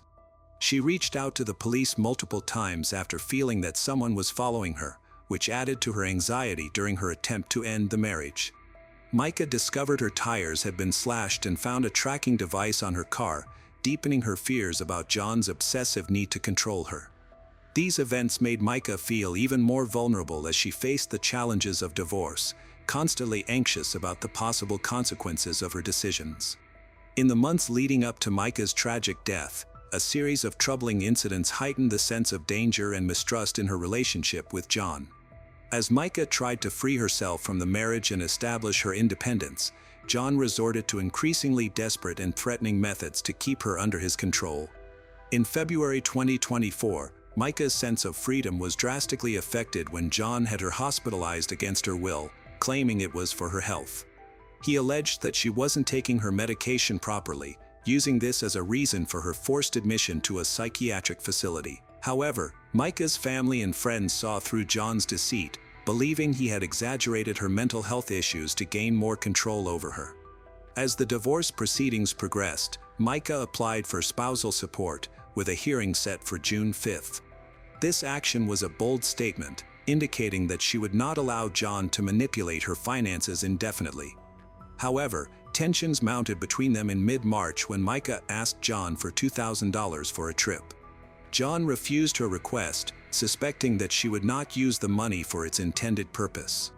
He had ongoing control over their financial decisions. At the same time as this financial dispute, John used his power of attorney to have Micah hospitalized.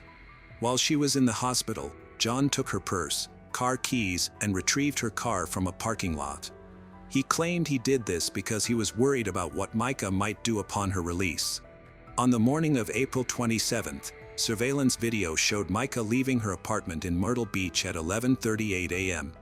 She then drove to Dick's pawn shop, where security cameras recorded her entering at 12:12 p.m. and purchasing a Sig Sauer handgun on her own. Micah's phone search history indicated that she had looked up directions to Lumber River State Park, a secluded area in North Carolina. Just before 3 p.m. that day, she made a frantic call to 911. During the call, Micah asked the dispatcher to locate her phone, stating that she was in a national park and was afraid for her life. Her last words to the operator revealed her tragic intentions. She was about to take her own life. This call has sparked intense debate and speculation. Some online conspiracy theorists claim they heard a man's voice in the background, implying that Micah might have been pressured or coerced into making the call. Others argued that the entire call was potentially fabricated, possibly created using AI technology as part of a complex plan involving John. Just over an hour and a half after Micah made her 911 call, Johnny Jacobs, a North Carolina fisherman, discovered a woman's scattered belongings. Jacobs' discovery helped lead law enforcement to Micah's body, which was found in a swampy, wooded area just off the Lumber River. Jacobs reported that afternoon, he heard someone crying in the woods, followed by gunshots. While searching for the source of the sounds, he found Micah's belongings but not her body. He later told media outlets that he saw 3 people in a boat near the scene at the time of the shooting. Jacobs said he asked the 3 boaters, "Did you hear any gunshots?" and they all responded affirmatively. However, the boaters denied hearing any crying. Jacobs eventually traced the source of the sounds to an opening in the river. 20 yards into the opening, he found Micah's fanny pack about 2 feet from the water's edge, along with her cell phone and glasses. According to Jacobs, the fanny pack contained Micah's driver's license, bank cards, keys, wallet, credit cards, and a small Bible. Micah had died from a single gunshot wound to the head. Her Honda Accord was located in the park's parking lot, where authorities found a Sig Sauer gun case, a box of ammunition, and a receipt for a firearm she had bought earlier that day. The North Carolina medical examiner ruled that her death was a result of taking her own life by gunshot. However, Micah's family strongly disagreed with this finding, noting the many bruises, scratches, and defensive wounds on her body. They believed that Micah may have been forced or pressured into taking her life rather than doing so willingly. John insists he had no role in Micah's death, claiming he was not present at the time she died. He states he was at a sporting event in Charleston, South Carolina, which is about 3 hours from where Micah's body was discovered. Several eyewitnesses have confirmed that he was at the event. His vehicle also was seen traveling on Highway 17 in Horry County at 2:22 p.m. on April 27. The investigation into Micah's death faced challenges due to many inconsistencies and unanswered questions. For example, the presence of multiple shell casings at the scene raised suspicions that Micah could have been the victim of foul play instead of a self-inflicted gunshot wound. Additionally, Micah's family and friends believe her actions and behavior in the days before her death did not reflect someone contemplating end one's own life. She had a hair appointment scheduled for the following week and was planning to go to church with her family the Sunday. The investigation into Micah's death involved both the Robeson County Sheriff's Office and the FBI, who worked together to gather evidence and understand the circumstances of her death. However, public demand for justice grew stronger, as Micah's family and supporters did not believe the official claim that she committed end one's own life. A key focus of the investigation was the suspicion of John's possible involvement in her death. Allegations of abuse, manipulation, and financial misconduct in their marriage contributed to the belief that there was more to the story. As the investigation progressed, John's behavior and comments raised further doubts about his role in the tragedy. Reports described him as increasingly erratic, with actions and statements that seemed aimed at confusing, manipulating others. Just a day after Micah's body was found in the Lumber River, John made an alarming announcement to the Solid Rock Church congregation. Instead of addressing them with the seriousness the situation warranted, his tone was casual and disconcerting. He began by stating that there wouldn't be an altar call that day and asked everyone to stand for an announcement. John then instructed the congregation to leave the church quietly and not to talk about the announcement while still inside. In a strange turn of events, he urged them to keep attending church and fulfilling their responsibilities, mentioning that he would be taking a break for several days or weeks. He then shocked everyone by revealing that his wife had died, claiming it was self-inflicted and had happened in North Carolina. John's behavior during this announcement was troubling. He seemed to be fueled by adrenaline, requested the congregation to pray for him and his children. He also mentioned that Micah had been struggling mentally and needed medication. His comments were particularly alarming because Micah's body had only been discovered less than 24 hours earlier. The coroner had not yet determined the cause of death.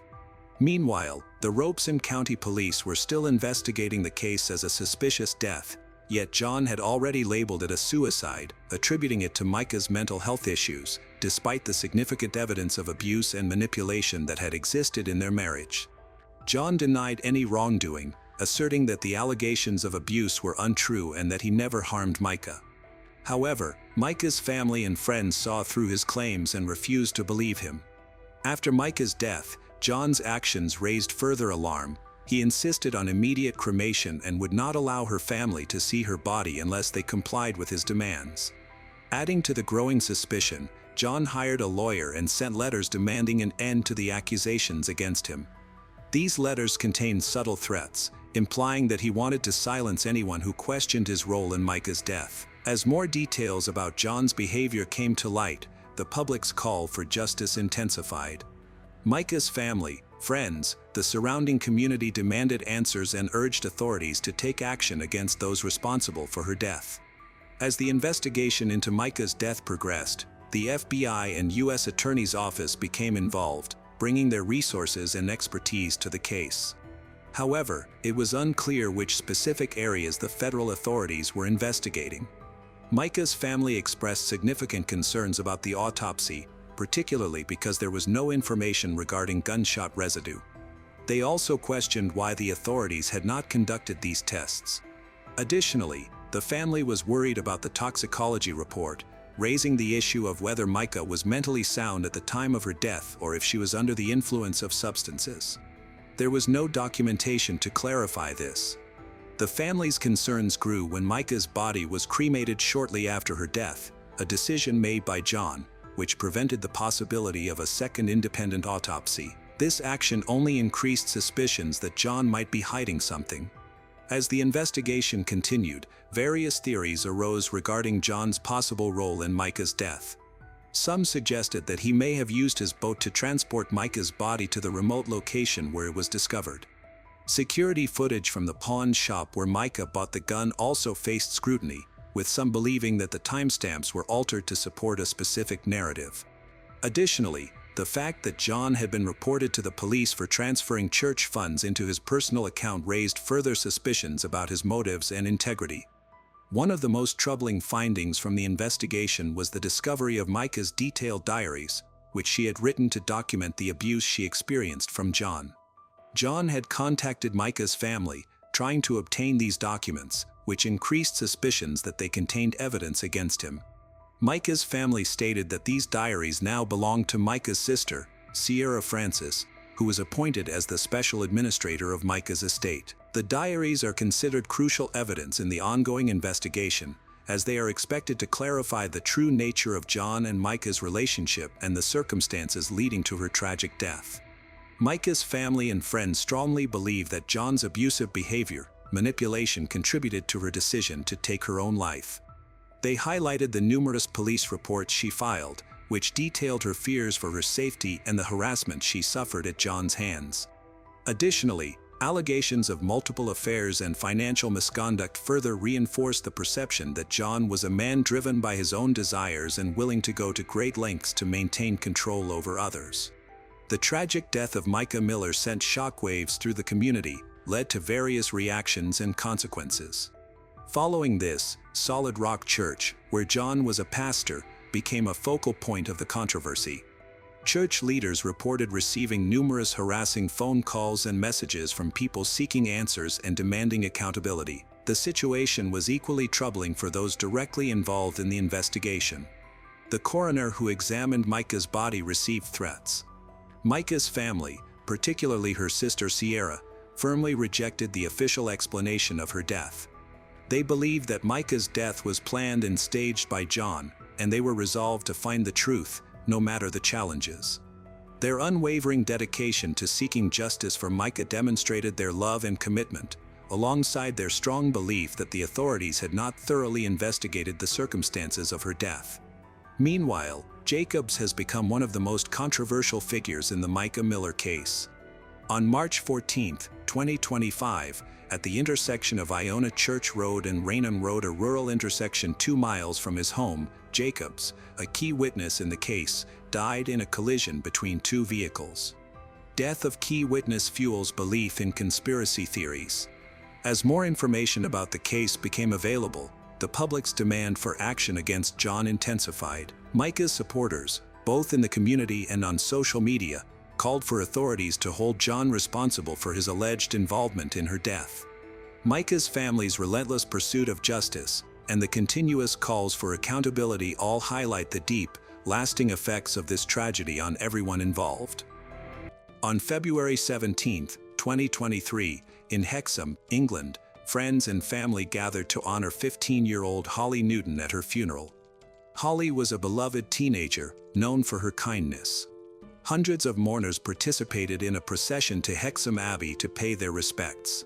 Holly's mother, Michaela Trussler, shared heartfelt memories of her daughter, stating, "Some people are just too good for this world, and Holly was one of them." Holly's white coffin, decorated with purple flowers and messages of sympathy, was carried along the high street by 4 black horses dressed in purple jackets, her favorite color. One message read, "Sleep tight, beautiful Holly, in the sky until we meet again. Love you forever." She was remembered as a bright, caring young woman with a promising future. Her family and friends described her as compassionate, someone who made a positive impact on everyone around her. Holly enjoyed spending time with friends and engaging in social activities, easily connecting with others thanks to her friendly personality. Holly met Logan MacPhail while participating in Army Cadets, a youth organization focused on military training and activities for young people. This setting often unites individuals with shared interests in discipline and teamwork, which likely helped them bond initially. Their relationship started like a typical teenage romance as they enjoyed each other's company and shared interests. However, as their relationship developed, it became increasingly troubled due to Logan's controlling behavior. Logan's controlling behavior became evident in several ways. He insisted on knowing where Holly was at all times and interfered with her social media by changing her passwords, limiting her ability to connect with others. This is a common sign of someone trying to dominate their partner. Holly's friends and family observed that she was becoming increasingly isolated. Despite these warning signs, Holly initially stayed in a relationship with Logan, which is often the case for teenagers who may not fully recognize the signs of an unhealthy relationship. Michaela mentioned that Logan was Holly's first and only boyfriend, that their relationship had typical teenage ups and downs. Logan spent weekends with Holly's family, and her mother and stepfather were unaware that he was putting on a facade when he visited their home. However, the issues in Holly and Logan's relationship continued to escalate. Eventually, Holly chose to end the relationship due to Logan's obsessive behavior. He struggled to accept the breakup, became even more fixated on her. Michaela observed that her caring and mature daughter was more emotionally developed than Logan, yet when Holly tried to break up with him, he resorted to emotional manipulation, which frightened her. Michaela said she didn't realize the extent of the turmoil Holly was experiencing at that time. Logan had become fixated on Holly, believing that if he couldn't have her, no one else could. She also noted that she didn't recognize the warning signs of his controlling behavior until it was too late, and she was unaware of the emotional distress Holly was facing while trying to break up with Logan. Logan's reaction to the breakup was intense. He started following Holly around town, attempted to control her life. On the night of January 26th, he appeared unexpectedly outside her house and had to be taken home by the police. Holly and her parents were planning to meet with the police to discuss their concerns about Logan, but a tragic event occurred. After Logan showed up at their home uninvited and insisted on speaking to Holly, her mother, Michaela, reached out to Northumbria Police for help. They scheduled a meeting for 4 p.m. on January 27th, but Holly requested to delay it so she could go out with friends after school. The meeting was postponed to the evening, but just hours before it was set to happen, a terrible incident occurred involving Holly. In the investigation of Holly's case, detectives uncovered disturbing CCTV footage that showed the moments leading up to her death. The timeline of events from the day after Logan appeared uninvited at Holly's home was pieced together.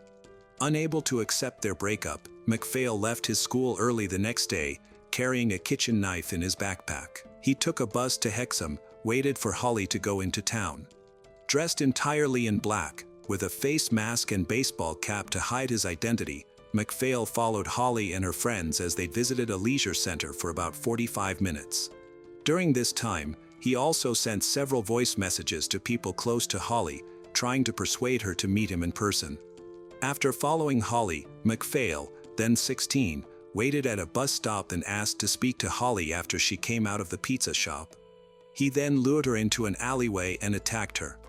MacPhail inflicted 36 knife wounds, including 5 defensive wounds, in the attack earlier in the evening. When her friend heard her scream, he rushed out of the shop to help, but was also stabbed in the shoulder and leg. Shortly after 5:10 p.m. on Friday, January 27, 2023, the police were alerted about the serious assault of a boy and girl in the Priestpopple area of the town center. Emergency services arrived and found the two in a nearby alleyway with several stab wounds. They were both taken to the hospital. Despite the medical team's efforts, Holly died from 36 injuries. She had broken up with MacPhail just 6 days prior to the attack. Holly's friend, whose identity is protected for legal reasons, received treatment and was later discharged. Officers quickly arrested 16-year-old Logan MacPhail at the scene after he was held by courageous bystanders in a bus shelter. The camera footage shows him identifying himself and naming his victim when the police arrived. He then made what appeared to be a confession, saying she was being too horrible to him, while speaking with an officer in the back of a police van. MacPhail later refused to share his date of birth, claiming he can't read or write, he know nothing. After the attack, MacPhail was charged with killing Holly Newton and injuring another 16-year-old. During police interviews, MacPhail showed a disturbing lack of emotion and admitted that he intended to kill Holly, claiming it was because she treated him horribly. It took 18 months for the case to go to court because MacPhail's lawyers argued that his learning disabilities and autism diagnosis made him unfit to stand trial, meaning he wouldn't fully understand the legal process. However, after reviewing evidence from several experts, the judge determined that MacPhail could participate in the proceedings. Throughout the trial, the defense suggested that his various issues meant he didn't grasp the consequences of his actions, but the jurors disagreed. Justice Hilliard addressed, stating, "Logan aimed to lure Holly into the alleyway, a secluded area where you believed you could attack her without anyone intervening." Hilliard believed Logan had already decided to harm her, as Logan realized from her reactions at the bus stop that she was not interested in rekindling his relationship. Fueled by resentment and jealousy, Logan still managed to plan his attack. Logan waited for the right moment, convinced her to move deeper into the alley. After ensuring a passerby had left, then you took out his knife and launched a brutal assault on her. The judge pointed out that Holly suffered severe knife Logan to her jaw, skull, spine, and shoulder during the attack. Justice Hilliard remarked that inflicting such harm was a horrifying act. Holly's mother was prevented from reaching her in the alley or seeing her in the ambulance due to the dreadful state she was in. The attack was so forceful that the knife broke, with the blade bending significantly. The pathologist mentioned that encountering a knife in such a damaged condition is extremely rare. The judge stated, "He believed you intended to kill her and understood the finality of death." It appears MacPhail carried the knife that day to intimidate Holly by harming himself and decided to attack her when he realized their relationship wouldn't be rekindled just before the incident. Justice Hilliard emphasized, Holly had every right to end the relationship and choose to spend time with others. In concluding his remarks during sentencing, Hilliard acknowledged the significance of the relationship to MacPhail, especially considering his troubled home life.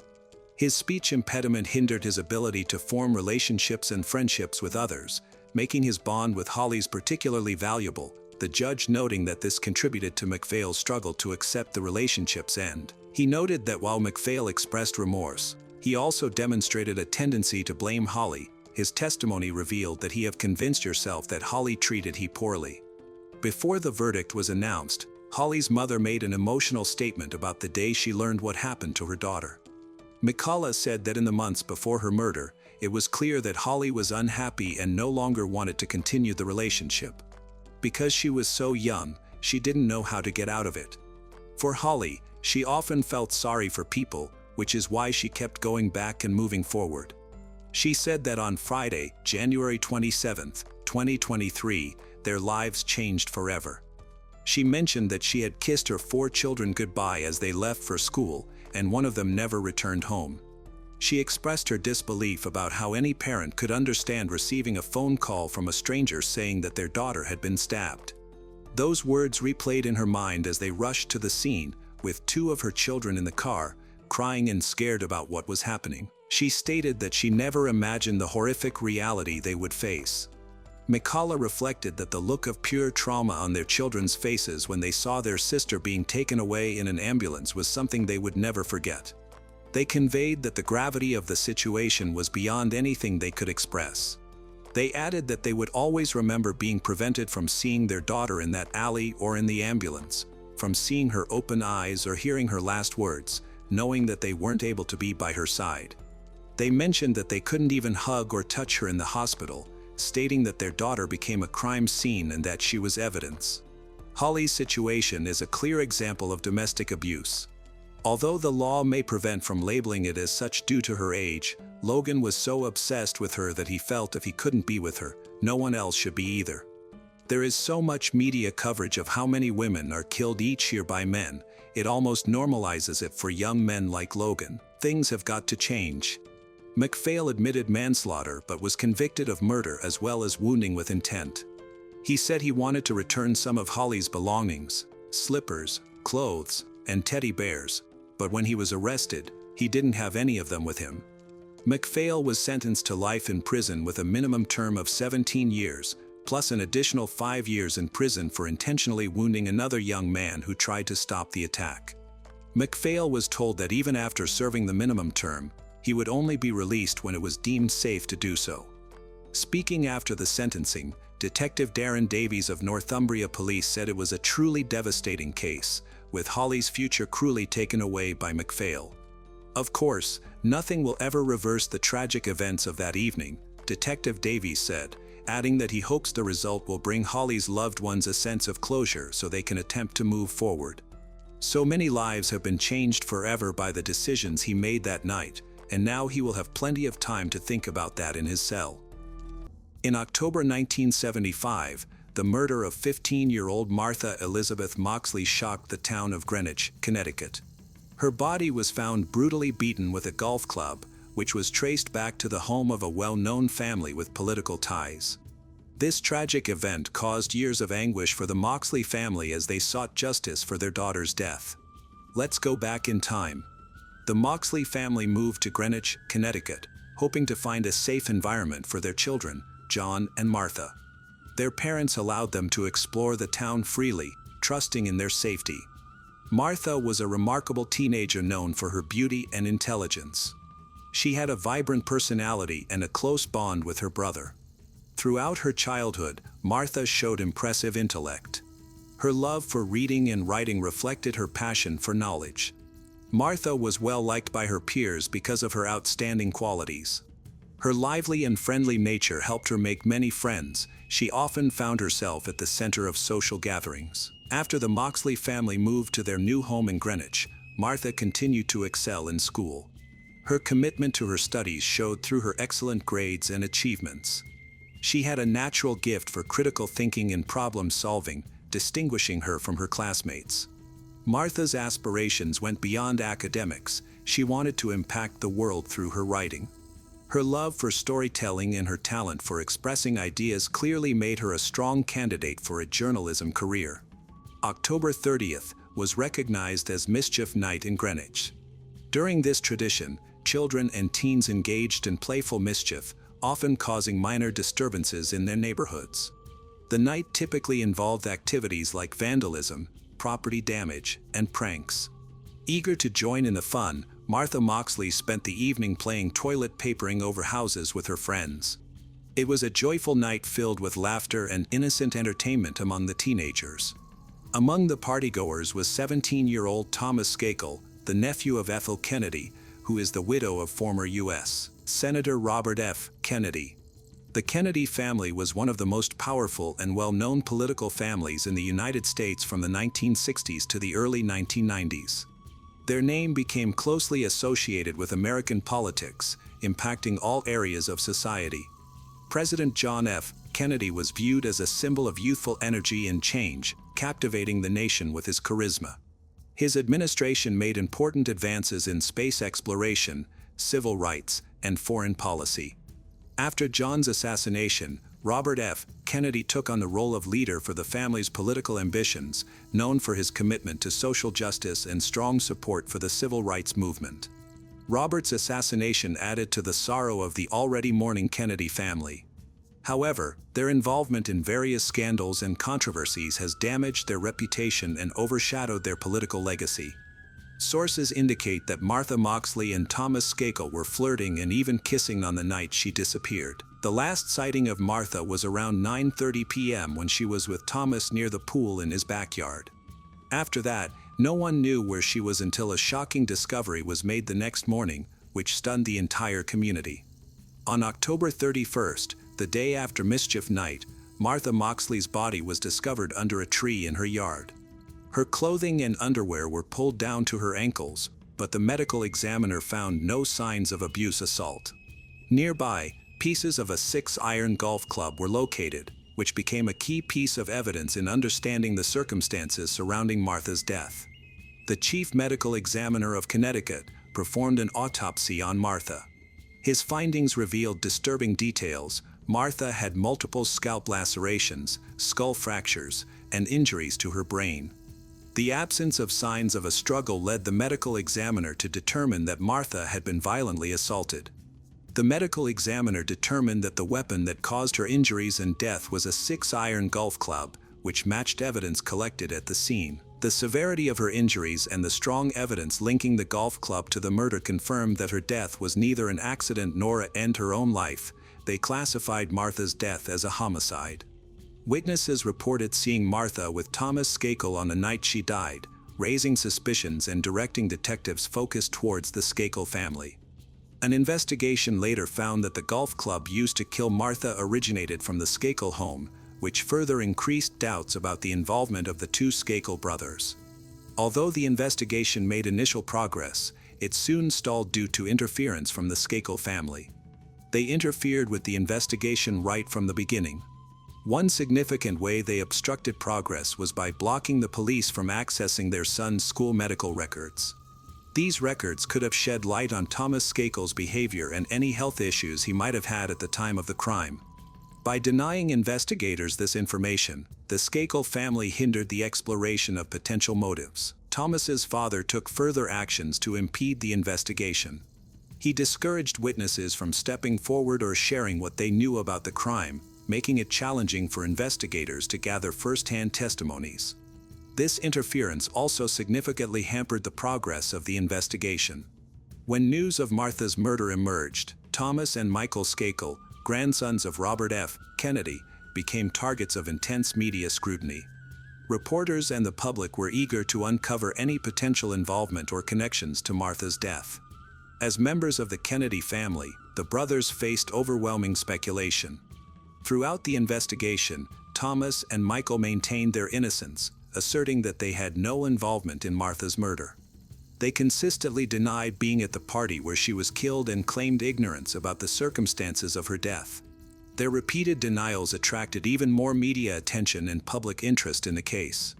However, despite the extensive coverage, there was no solid evidence linking the brothers to Martha's murder.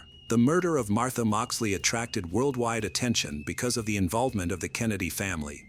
Initially, attention turned to Kenneth Littleton, who was hired as a tutor by the Skakel family just hours before Martha's murder. Littleton was a live-in tutor for the Skakel brothers, and since he was present near the crime scene, he was suspected of being an accomplice. His interactions with the brothers were examined, and some believed he might have influenced them to commit the crime. As time passed, the testimonies from Thomas and Michael Skakel about that night began to change. Witnesses reported that Michael had confessed to killing Martha with a golf club. Additionally, a former classmate of Michael claimed he received preferential treatment and boasted about escaping punishment for the murder because of his ties to the Kennedy family. Many books have been written about the Moxley murder in an effort to uncover the truth about her death. One notable book is A Season in Purgatory by acclaimed author Dominic Dunn, which focuses on the Moxley murder case. Dunn conducted thorough research to provide a detailed account of the events leading up to Martha's death.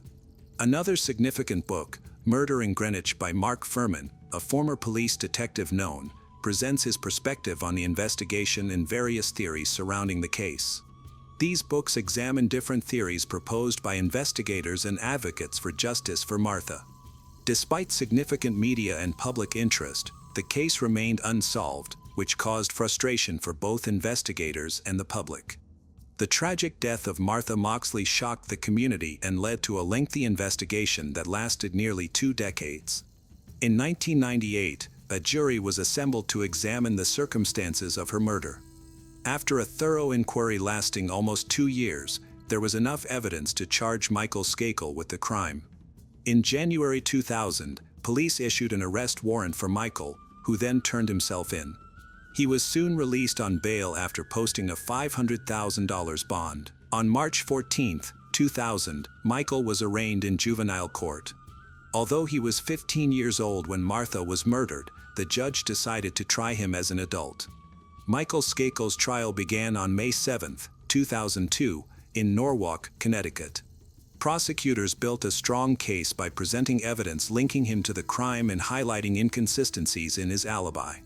The defense maintained that Michael was innocent, arguing he was at a cousin's house when the murder occurred. The murder trial of Martha Moxley received extensive media coverage, drawing attention from both national outlets and the local community.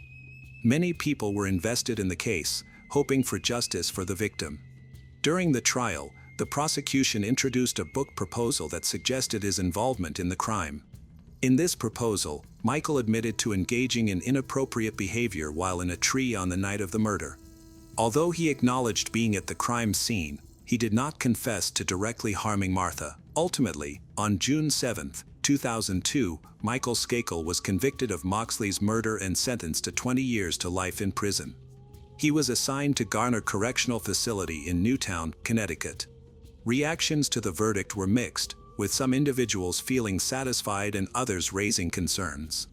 Michael Skakel appealed his conviction, presenting several arguments. One of his main points was that the trial should have occurred in juvenile court instead of superior court, as he was only 15 years old at the time of the crime. He contended that his age should have prevented him from being charged as an adult. Furthermore, Skakel claimed that the prosecution committed misconduct by not disclosing crucial evidence that could have exonerated him, which he argued violated his due process rights and compromised the fairness of his trial. Nevertheless, in January 2006, the Connecticut Supreme Court dismissed his claims and upheld his conviction. In 2007, Michael Skakel hired a new attorney and requested a retrial in Connecticut court, proposing a new theory regarding Martha Moxley's murder. His defense team presented evidence implying that Gitano Tony Bryant, cousin of Los Angeles Lakers player Kobe Bryant and former classmate of Michael at Brunswick Private School in Greenwich. In an August 2003 videotaped interview with Vito Colucci, a private investigator hired by Michael, Bryant said that on the night of Moxley's murder, one of his friends had tried to molest her. Bryant said he had not come forward because his mother had warned him that, as a black man, he would be framed for the unsolved murder. A 2-week hearing in April 2007 allowed this oral evidence to be presented, along with other matters. In September 2007, Michael's attorneys filed a motion, based in part on Bryant's complaints, for a new trial.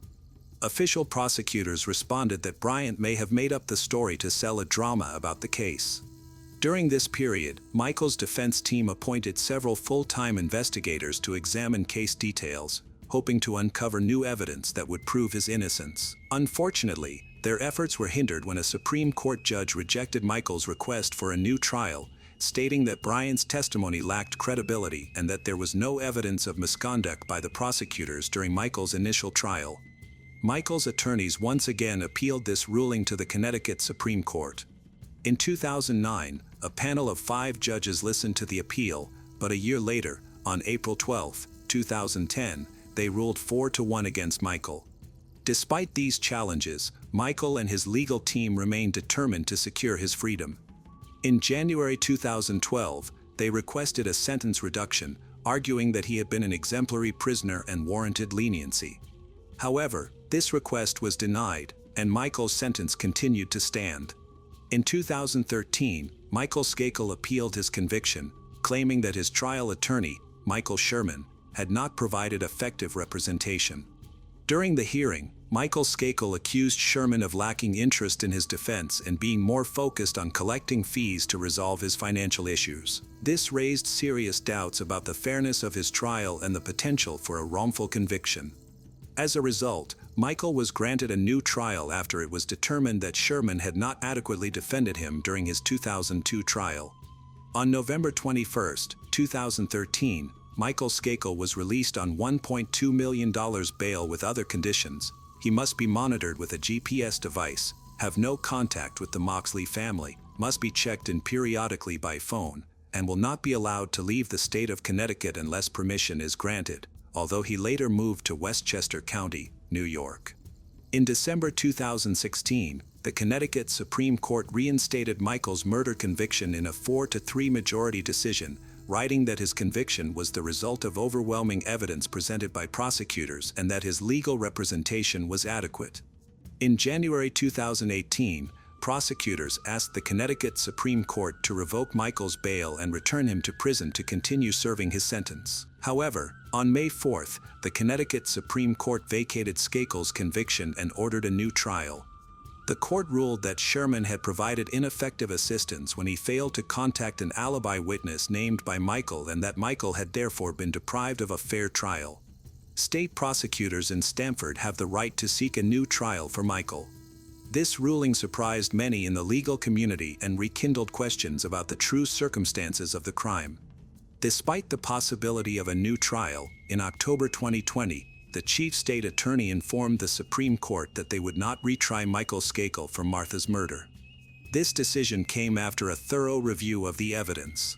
This decision marked the end of a lengthy legal battle that spanned decades and left many unanswered questions about the murder of Martha Moxley. In 2023, Michael Skakel filed lawsuits against the police investigator in Greenwich. The lawsuits alleged malicious prosecution and violations of constitutional rights. According to Michael's attorney, the fact that Michael spent over 11 years in prison for a crime he did not commit meant he could never be compensated for that lost time. Michael's lawsuits claimed that the lead investigator did not perform their duties properly, acted unethically, and intimidated witnesses during interviews, alleged that the investigator threatened witnesses to make them give false statements. These accusations raised significant concerns about the integrity of the investigation and the validity of Michael Skakel's conviction. Furthermore, the lawsuits argued that the investigator sought to profit from Michael's case, indicating that they were working on a book and film about Michael's supposed involvement in Martha's murder while continuing the investigation. Martha's brother, John, was shocked by the news of Michael's freedom and struggles to grasp the reasoning behind the court's decision.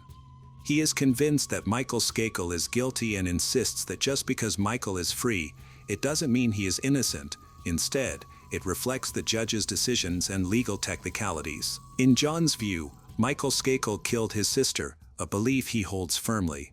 Even though Michael is no longer in prison, John believes he will always be mentally imprisoned, tormented by his actions for the rest of his life. The Oxygen created a powerful documentary exploring the details of Martha Moxley's murder. The Moxley family chose to be part of the documentary to honor Martha and promote the truth about her case. Over the years, many theories have emerged regarding Martha Moxley's death. One of the key suspects is Michael Skakel. Several motives have been suggested for his alleged involvement, including jealousy and anger. Martha had a close friendship with Michael's brother, Thomas Skakel, which might have fueled Michael's resentment towards her. It has also been speculated that Michael may have seen a meeting between Martha and Thomas that triggered feelings of insecurity. Another suspect is Thomas Skakel himself. One theory proposes that he may have killed Martha out of jealousy or rage, especially since she reportedly rejected his advances. Additionally, their family tutor, Kenneth Littleton, has been considered a possible suspect. Others believe that her murderer was simply someone who happened to be passing by. Proponents of these theories argue that Michael Skakel was an easy target and that the true murderer has not yet been caught. Just after sunrise, a morning exerciser happened to witness a horrifying scene. A young woman was lying lifeless near the edge of a quiet neighborhood in Chapel Hill. There were no clues about what had happened, no sounds, no witnesses, just an eerie silence. Who was she? How did she end up there? And why did her life end so abruptly? As the police started to investigate, they uncovered a tragic story that would impact two cities profoundly. Eve Carson was born on November 19, 1985, in Athens, Georgia. She was raised in a loving home by her parents, Teresa and Bob Carson. She grew up with her brother Andrew in Athens, where her exceptional qualities began to emerge. From an early age, Eve distinguished herself academically and socially. At Clark Central High School, her remarkable intelligence and charm led her to become the valedictorian and the student body president, winning 55% of the student vote. These early achievements hint at the bright future she is on her way to creating. Eve's warmth, intellect, and leadership grew even stronger when she began her studies at the University of North Carolina at Chapel Hill in 2004.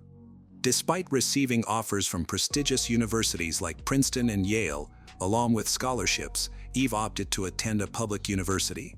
She believed in the importance of education and obtained a significant scholarship while pursuing a double major in political science and biology. Her goal was to build a career in the medical field. Outside of her studies, Eve engaged deeply in service and leadership. She led multiple student organizations, completed a challenging 4-year leadership program, and participated in outreach initiatives like Girls on the Run. Additionally, she spent time tutoring children in local schools and worked in underprivileged communities abroad through the Moorhead Cain Summer Enrichment Program. Her volunteer experiences took her to Ecuador, Egypt, and Ghana, where she served in various roles, including medical assistant and community educator. Eve was not just a student leader, she was a beloved figure in her community. Friends admired her, faculty respected her. Her lively spirit made a positive impact wherever she went. However, in March 2008, everything changed. Eve was last seen at home around 1:30 a.m. after deciding to stay in and study while her housemates went out. Sometime between that moment and early morning, she faced an unimaginable tragedy. By 5 a.m., she was missing. Later that morning, authorities found her car at the intersection of North Street and Hillsborough Street in Chapel Hill, following the tip. Tragically, her body was found just a mile from her home. She had been shot and left. Investigators were initially confused by the case. The motive was unclear, and the incident seemed random. With no immediate suspects, law enforcement began examining phone and bank records for clues. A key piece of evidence in the investigation emerged when Eve's abandoned SUV was discovered. Authorities believe Eve Carson was shot multiple times around 5:30 a.m. on a Wednesday morning, with one bullet striking her close range in the right temple. To advance the investigation, Chapel Hill police announced a $25,000 reward for any information that could lead to her killer's arrest. Forensic specialists found that the last activity on Eve's computer occurred at 3:37 a.m., which helped narrow down the time frame in which she might have been abducted. Just 21 minutes later, at 3:55 a.m., her debit card was used at an ATM in University Mall, Chapel Hill. The ATM recorded several transactions, including one that successfully withdrew the maximum daily limit of $700, while 5 additional attempts failed. Fortunately, the ATM surveillance system captured grainy images of the person using the card. The footage showed a young male wearing a black hoodie and cap, and in one frame, there seemed to be a second figure in the back seat of the car, possibly Eve, although the image was too unclear to confirm. At 4:44 a.m., another attempt was made to withdraw money, but no cameras captured the event. Less than 30 minutes later, Eve was shot and killed. However, her debit card was used again that day at 12:39 p.m., with 2 transactions made at a mini-mart on Moorhead Avenue in Durham.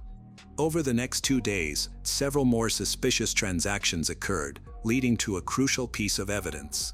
On March 7th, at 12:54 a.m., another surveillance camera captured another man attempting to use Eve's card. This individual was clearly not the same as the person filmed at the University Mall ATM, making him a second key suspect. The failed transaction and the clear video footage became pivotal moments in the investigation. As police worked to identify the individuals involved, the communities of Chapel Hill and Athens came together in grief. Eve Carson was buried on March 9, 2008, and her funeral was attended by hundreds of people. At the University of North Carolina, thousands paid their respects with a moment of silence. Initially, the investigation progressed slowly, despite having several images of the suspects. However, on March 12, just 1 week after Eve's murder, authorities received a promising tip. They identified a man who resembled a suspect from the surveillance video as 21-year-old Demario James Atwater. Atwater had a troubled past, with 2 prior felony convictions, making him familiar with the criminal justice system. He had violated parole and committed additional offenses while under supervision, and he was due to appear in court just 2 days before Eve's murder. His criminal record included charges for assault, robbery, trespassing, and banned substance possession with intent to distribute. He had also been caught with a firearm while on probation, but due to an administrative mistake, his court hearing was postponed past the date of Eve's death. Additionally, Atwater's home on Rosedale Avenue in Durham was located close to the crime scene. The investigation picked up momentum when detectives linked Atwater to Lawrence Alvin Lovett Jr., 17, a young man who closely resembled the person seen on the University Mall ATM footage. Both were school dropouts from Durham and had attended the same school, making their connection concerning. Atwater and Lovett became the main suspects in a case that shocked 2 communities and left a significant void for those who knew and respected Eve Carson. On the morning of March 12, 2008, authorities took action. After gathering substantial evidence and appealing to the public for information, police arrested 21-year-old Demario in Durham, charging him with the first-degree murder of Eve Carson. The case was developing quickly. Chapel Hill's mayor acknowledged the progress made but reminded the public of the profound grief that enveloped the town. A cherished student was lost, and the community was still struggling to cope with her absence. Lovett was eventually found and charged alongside Atwater. Although he was a minor, Lovett had a prior criminal record that included probation for theft and breaking and entering. Both he and Atwater was clear video evidence connecting them to ATM transactions made with Eve's card.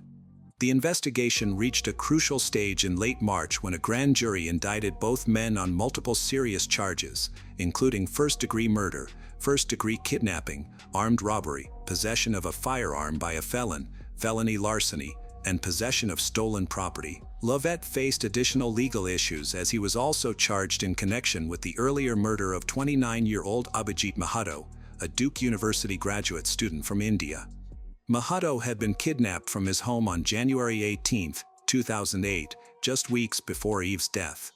He was forced to withdraw cash from an ATM and was later shot while returning home. There were many similarities between this case and Eve's, but the evidence linking Lovett to Mahato's murder was not strong enough, leading to his acquittal. Abhijit Mahato's murder remains unsolved to this day. The legal proceedings in Eve Carson's case have started in earnest. Prosecutors decided to try Atwater and Lovett separately. Atwater, being an adult, faced the possibility of the death penalty, while Lovett, due to his age at the time of the crime, could not receive that sentence. The prosecution began to piece together a disturbing account of events that took place in the early hours of March 5, 2008, a crime driven by greed and chance. Around 1:30 a.m., Eve remained at home to study while her roommates went out. Atwater and Lovett then saw Carson walking toward her car. They stormed into Carson's car with Lovett in the driver's seat and Atwater in the back seat. They forced she into the back seat, where Atwater held her hostage at gunpoint. Investigators concluded that the two were looking for an easy target. Both had been released on bond, were low on money, and had no prior connection to Eve. She was just a stranger they happened to encounter. This marked the start of a tragic series of events that would lead to a brutal and senseless murder. Digital records show that Eve Carson's computer was last active at 3:37 a.m. on March 5, 2008. Shortly after, her life took a tragic turn when she was kidnapped by Atwater and Leath. They put her in the back seat of her own SUV and drove to several ATMs to withdraw cash. Surveillance cameras captured them at an ATM. Their second attempt at 4:44 a.m. at mall failed because they had already reached Eve's daily withdrawal limit. Leath told a friend that throughout the ordeal, Carson tried to reason with her captors, telling them that they did not have to do what they were doing. She also begged for her life, telling them that they could take whatever they wanted and that they did not have to kill her. However, Leath and Atwater decided to kill Carson because she had seen their faces. They took her to a wooded area about a mile from UNC to commit the murder. Carson had been shot 5 times. She was first attacked in the right shoulder, right upper arm, right buttock, right cheek with a .25 caliber pistol. Blood found in Carson's lungs during an autopsy showed that she was still alive and breathing after being attacked with the pistol. The 5th and fatal shot she received was from a sawed-off 12-gauge shotgun. It went through her right hand, suggesting she was trying to shield herself, into her right temple and brain. According to a forensic psychologist and crime analyst, the way Carson was shot showed a complete lack of respect for others. After his arrest, Demario James Atwater confessed to his involvement in the crime. He confirmed that he was captured on the ATM footage and identified Leath as his accomplice. To avoid going to trial, Atwater pleaded guilty to all federal charges and directly apologized to Eve's parents during sentencing. On September 23, 2010, he was sentenced to life in prison plus 30 years, thus escaping the death penalty. In contrast, Leath decided to fight the charges against him. He pleaded not guilty to various state offenses, including first-degree murder, kidnapping, armed robbery, larceny, and possession of stolen property. His trial began in December 2011. After 2 weeks, the jury found him guilty on all counts, and he was sentenced to life in prison without the possibility of parole. Complications arose soon after. In 2013, the North Carolina Court of Appeals overturned Leath's sentence, referencing a U.S. Supreme Court decision that deemed mandatory life sentences for juveniles unconstitutional. Leath was 17 years old at the time of Eve's murder, which prompted a new sentencing hearing. During this hearing, Leath spoke to the court, expressing remorse for his actions and acknowledging the pain he had caused. He argued that he was not the monster he was portrayed to be.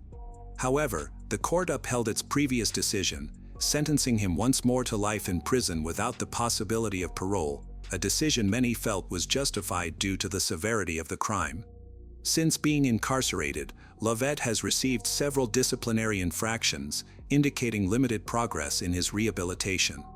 Despite being a minor at the time of the murder, he has continued to display violent and disruptive behavior while in prison. There were further ripples tied to this case. Months after Diario's arrest, his stepbrother Shelton was fatally shot while leaving a party. Unlike Diario, Shelton was not involved in criminal activity, and his death devastated their family, particularly their mother, who, in less than a year, lost both sons in different tragedies. Eve's murder also cast a harsh light on failings within the criminal justice system. At the time of her death, both Leath and Atwater were on probation and had repeatedly violated the terms of their release. Probation officers failed to respond effectively, even after discovering that Atwater had breached conditions multiple times. In February 2008, an arrest warrant was finally issued for Atwater, and he was taken into custody, but he posted a $10,000 bond and was released just days before Eve's murder. His court date had been scheduled for March 3rd, but was delayed due to administrative errors. 2 days later, Eve was dead. Authorities believe that the desire to recover his lost bond money was a key motivation for Atwater's involvement in the robbery. It is deeply frustrating that a series of bureaucratic failures allowed 2 dangerous individuals to remain free. The consequences were irreversible. Eve Carson was more than a victim, she was an exceptional young woman whose light touched countless lives. Intelligent, joyful, and driven, she dedicated herself to public service, education, and global outreach. Her legacy of compassion and leadership lives on. In her honor, the University of North Carolina established the Eve Carson Scholarship. The award, designed by students and approved posthumously, reflects Eve's own vision for helping others achieve their potential. It is granted annually to 2 juniors who demonstrate the same commitment to service, leadership, and academic excellence. Eve was considering graduate studies in science policy. Her future was bright, but that story was stolen. For all her achievements, it is the character of Eve Carson that continues to resonate. In her final moments, she chose to respond to hatred with compassion, asking her killers to pray. Even in fear, she embodied grace. Though her life was ended for less than $1,500, her impact was and remains immeasurable. The murder of Eve Carson in March 2008 was more than a singular act of violence. It was a seismic event that shattered the tranquility of Chapel Hill and Athens, exposing the fragility of life and the consequences of systemic shortcomings. Eve, a young woman of boundless potential, embodied the best of humanity: intelligence, compassion, and an unwavering commitment to making the world better. Her senseless death, driven by greed and indifference, left communities grappling with grief and questions that linger to this day. Yet, from this tragedy emerged a powerful testament to her character and influence. The investigation and prosecution of her killers, Demario James Atwater and Lawrence Alvin Lovett Jr., brought a measure of justice, but it also laid bare the failures of a criminal justice system that allowed 2 individuals with troubled histories to remain free. The bureaucratic oversights that enabled their actions underscore the need for vigilance, reform, and accountability. Eve's death became a catalyst for change, prompting North Carolina to overhaul its probation system and sparking broader conversations about safety and prevention. Her loss was a clarion call to address the cracks in the systems meant to protect us, ensuring that such tragedies are not repeated. Eve Carson's legacy is a challenge to us all, to live purposefully, to serve selflessly, and to confront injustice with resolve. Her life, though tragically brief, was a masterpiece of impact, and her memory continues to shape a better future. Katrina Wright's Brow was originally from Germany. There, she met an American serviceman named Charles, and they fell in love and got married. After their wedding, Charles brought Katrina to the United States, where they settled in a small town called Ayer, Massachusetts, which had around 5,000 residents. Together, they had 2 children, a son and a daughter. After leaving the military, Charles worked at a local factory that made knives and surgical instruments, providing for the family while Katrina stayed at home as a housewife. Katrina and Charles enjoyed a long life together filled with happy moments. As their children grew up and started their own lives, Katrina remained active, social, and energetic. When her children visited on weekends, she joyfully danced and had fun with her daughter. It was often hard to find her at home. In contrast, Charles was quiet, reserved, and calm. In 1980, Katrina was on the verge of realizing her long-held dream. She wanted to return to Germany to see how her home country had changed and to visit relatives and friends with whom she had kept in touch through letters over the years. To make this trip possible, she saved money for a long time but was so anxious about the possibility of her savings being stolen that she carried a large amount of cash in an envelope with her everywhere she went. This included outings to local restaurants with friends and family. When they learned about her money-carrying habit, they were surprised and often questioned her reasoning. It seemed odd to them that Katrina wasn't afraid to walk around with so much cash, especially since it posed a risk to her safety. However, Katrina believed that leaving the money at home unattended was even riskier. She felt that if she kept cash, her travel savings would be safe. At 48 years old, she truly thought her concerns were unfounded, at least until May 21, 1980. On that day, as usual, Charles left for work around 7 a.m., while Katrina stayed home a bit longer before heading to her job. However, by 10 a.m., her colleagues began to worry because she had not arrived at work. This was unusual for her. They attempted to call her, but she didn't answer. They also couldn't reach Charles, as he was out of contact during his shift and mobile phones had not yet been invented. To save time, her colleagues began contacting the couple's closest relatives whose phone numbers they had. They were able to reach the daughter-in-law who lived next door to Katrina. She agreed to check on Katrina. At 10:45, she went to the address. She knocked on the door and windows several times, but there was no response. Her calls went unanswered, and the windows were tightly covered.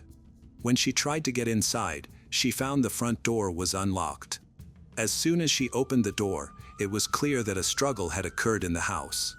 In the kitchen, she found Katrina lying on the floor, bleeding and unresponsive.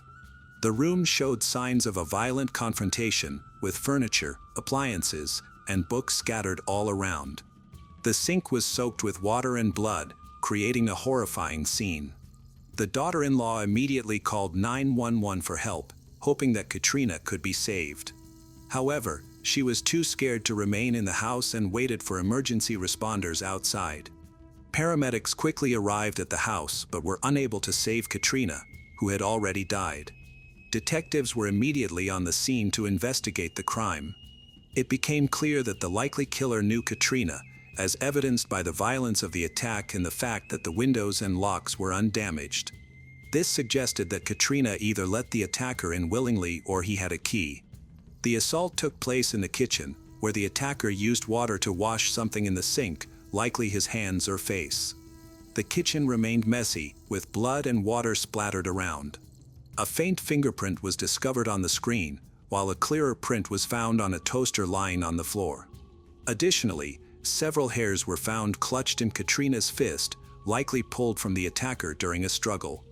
Unfortunately, DNA analysis techniques were still in their infancy at that time, so investigators could only collect and store the evidence for future analysis.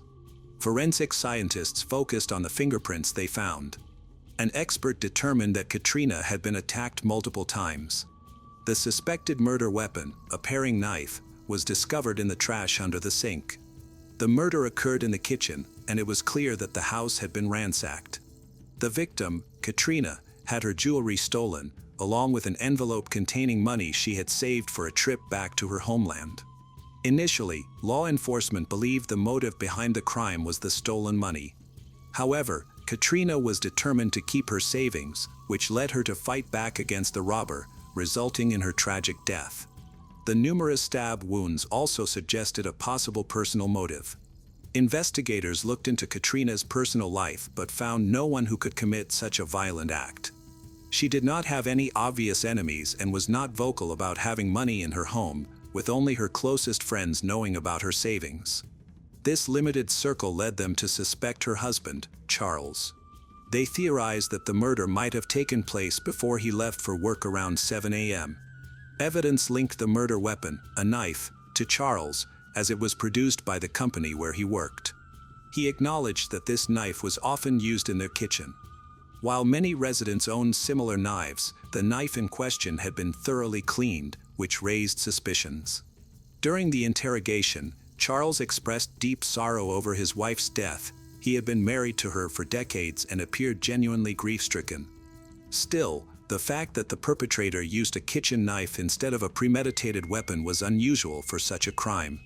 Despite his apparent distress, Charles was subjected to a polygraph test, which he passed. In addition to the numerous stab wounds, Katrina had suffered a blow to the head from a blunt object, likely a lamp found broken near her body in the kitchen.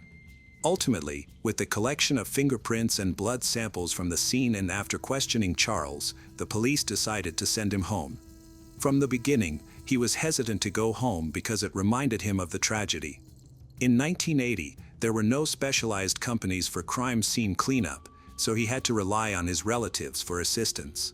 Consequently, Katrina's daughter and daughter-in-law ended up cleaning the kitchen and removing blood from various surfaces.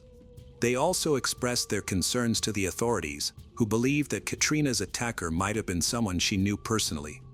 To understand what happened, they explored various possibilities. During their conversations, they recalled a 25-year-old man named Kenneth Walters. Born on August 16, 1953, Kenneth was 26 at the time of the crime. He comes from a large, troubled family. He lives near Katrina, and some of his relatives are facing legal troubles. Kenneth himself had a history of minor criminal offenses. Before reaching adulthood, he had been arrested for participating in a knife fight. Since it was his first offense, he received a fine and was required to perform community service. A few weeks prior to Katrina's death, Kenneth had attacked law enforcement officers. Although a trial was scheduled for the day she was murdered, he was released on bail beforehand. Kenneth worked as a cook at a restaurant that Katrina frequently visited to spend time with her friends and family. While she did not interact with him directly, he might have learned about her possessing a large sum of money, possibly by overhearing her conversations during his shifts. Katrina's daughter and daughter-in-law informed the police of their suspicions regarding him. Law enforcement officers decided to investigate Kenneth as a potential suspect in the murder. They spoke with him, but he denied any involvement and did not show any typical signs of a murderer. However, his previous involvement in a knife fight raised suspicions against him. When the police interviewed Kenneth again, he provided a solid alibi, supported by documentation. He had a time card that clearly indicated the hours he worked at the restaurant, which confirmed his statement. His colleagues, who were on duty with him that night, also verified his alibi. Kenneth explained that he left home the night before at 10 p.m., worked the night shift, and did not leave the restaurant until around 9 a.m. the next morning. A friend drove him back home, where his girlfriend could also confirm his presence. He did not stay long at home. He quickly changed clothes, took a shower, and left. By 10 a.m., he was attending a court hearing related to an incident involving a police officer. Given his tight schedule, he simply did not have the opportunity to commit the crime before his court appearance. Kenneth dressed neatly and left for court, where he remained until 11 a.m. Afterward, he returned to the restaurant and stayed there until 12:30 p.m. When he got home, he encountered the police, who were canvassing the neighborhood. They spoke with him, examined his clothes and body for any blood or scratches, finding none, which did not raise any suspicion. A forensic expert determined that the murder occurred around 7 a.m., likely soon after her husband Charles left for work. Detectives believed the crime could have taken place between 7 and 10:45 a.m., when the body was discovered. Given the limited time Kenneth had before the trial, it seemed unlikely that he could have committed the crime and escaped unnoticed. After verifying Kenneth's alibi, he was removed from the list of suspects due to a lack of evidence of criminal activity. However, investigators did not completely rule him out of the investigation as the case progressed, though they did not find any new evidence. Fingerprints retrieved from the crime scene did not match any in existing databases, which were not very advanced at that time. The investigation stalled for 2 years with little to no progress. During this time, a man named Robert Osborne contacted the police, claiming he had important information regarding Catherine's murder. However, he expected to receive a reward for his testimony. Detectives indicated that a reward could only be offered to someone providing valuable information that led to an arrest. Robert suggested that law enforcement should interview Kenneth's ex-girlfriend, Brenda Marsh. At the time of the call, Robert was dating Brenda and was familiar with Kenneth's situation. He claimed that Kenneth had confessed to the murder during a private conversation. By the time the police received this tip, Brenda had already broken up with Kenneth, who was living elsewhere. Brenda confirmed that at the time of Katrina's murder, she and Kenneth were living together. She described Kenneth as rude and cruel. Brenda had a daughter with him, and they were struggling financially. Following the advice of Robert, her new boyfriend, she decided to turn Kenneth in, hoping to receive a reward that would help her situation. According to Brenda, on the evening of May 20th, 1980, Kenneth left their home around 10 p.m. to go to work at a restaurant. However, when they called the restaurant later, they found out that Kenneth had not arrived there at the expected time. Brenda was uncertain about what time Kenneth returned home or whether he had gone to the restaurant at all. The next morning, he came back with a deep, fresh scratch on his face that was still bleeding. When Brenda asked him about it, he replied that it was none of her business. He quickly changed his clothes, took a shower, and left for a court appointment. When Kenneth returned from court regarding an assault case, Brenda informed him that the police were already investigating at their home. Kenneth was very upset about this and told Brenda that if the police asked her about him, she should say he hadn't lived there for about a month. After the investigation stalled, they relocated and waited a bit to avoid drawing attention to their escape. Brenda attempted to inquire about the incident with Kenneth, but he brushed off her concerns, stating that it was none of her business. However, one night, while drunk, he revealed that he had interacted with a German woman to take her money. Kenneth's testimony was contradicted by his time card, which showed he arrived at work on time and left only at 9 a.m. Brenda's statements also conflicted with the fact that Kenneth spoke to the police when he returned home and had no visible scratches on his face. Brenda's suspicions seemed unfounded. She could simply be a scorned ex seeking revenge on Kenneth. To clarify the situation, she was offered a polygraph test, which she took and passed. The detectives then decided to conduct a further investigation into Kenneth's background. They found another ex-girlfriend who claimed that Kenneth had also confessed to murdering a German woman, whom he referred to casually. Despite this new testimony, there was still little evidence against him. The fingerprints found on the toaster and faucet in the kitchen where Katrina died did not match Kenneth. This investigation took place in 1982, before DNA testing was available. To eliminate any doubts, they compared Kenneth's blood type with the blood found at the scene, and they matched it. The detectives viewed this as solid evidence of Kenneth's guilt, despite the low accuracy of such comparisons. It appeared that the prosecutor was eager to close the case quickly and needed someone to blame. Given the personal nature of the crime and its brutality, the police decided to thoroughly search for a possible motive. Kenneth had a difficult childhood that significantly shaped his life. He harbored a long-standing dislike for Katrina, feeling resentful towards her and her children. They all grew up together, and Katrina's children often boasted about their pocket money, which upset Kenneth because his family struggled financially. One day, driven by frustration, Kenneth and his sister broke into Katrina's house, stealing sweets and money from her children's piggy bank. At that time, Kenneth was only 10 years old. Katrina was understandably furious and insisted on taking action against him for his unacceptable behavior. Then, Kenneth was taken from his family and placed in a juvenile correctional facility at age 10. There, he faced harsh conditions alongside older teens who had committed more serious offenses. Kenneth found this experience traumatic and rarely spoke about it, yet he held a deep resentment towards Katrina for her role in his imprisonment. Despite the hostility he faced from others, his sister, Betty Ann, supported him. Although she was younger, Betty was very close to Kenneth and always believed he was innocent. Despite Betty's support, Kenneth was arrested 2 years after Katrina's tragic death and charged with her murder. The hearing was set for 1983. Kenneth remained calm about the upcoming trial, confident in his alibi, which was supported by a timesheet. However, from the very beginning, the odds were stacked against him. His former girlfriend, Brenda, testified against him, sharing even more information than before.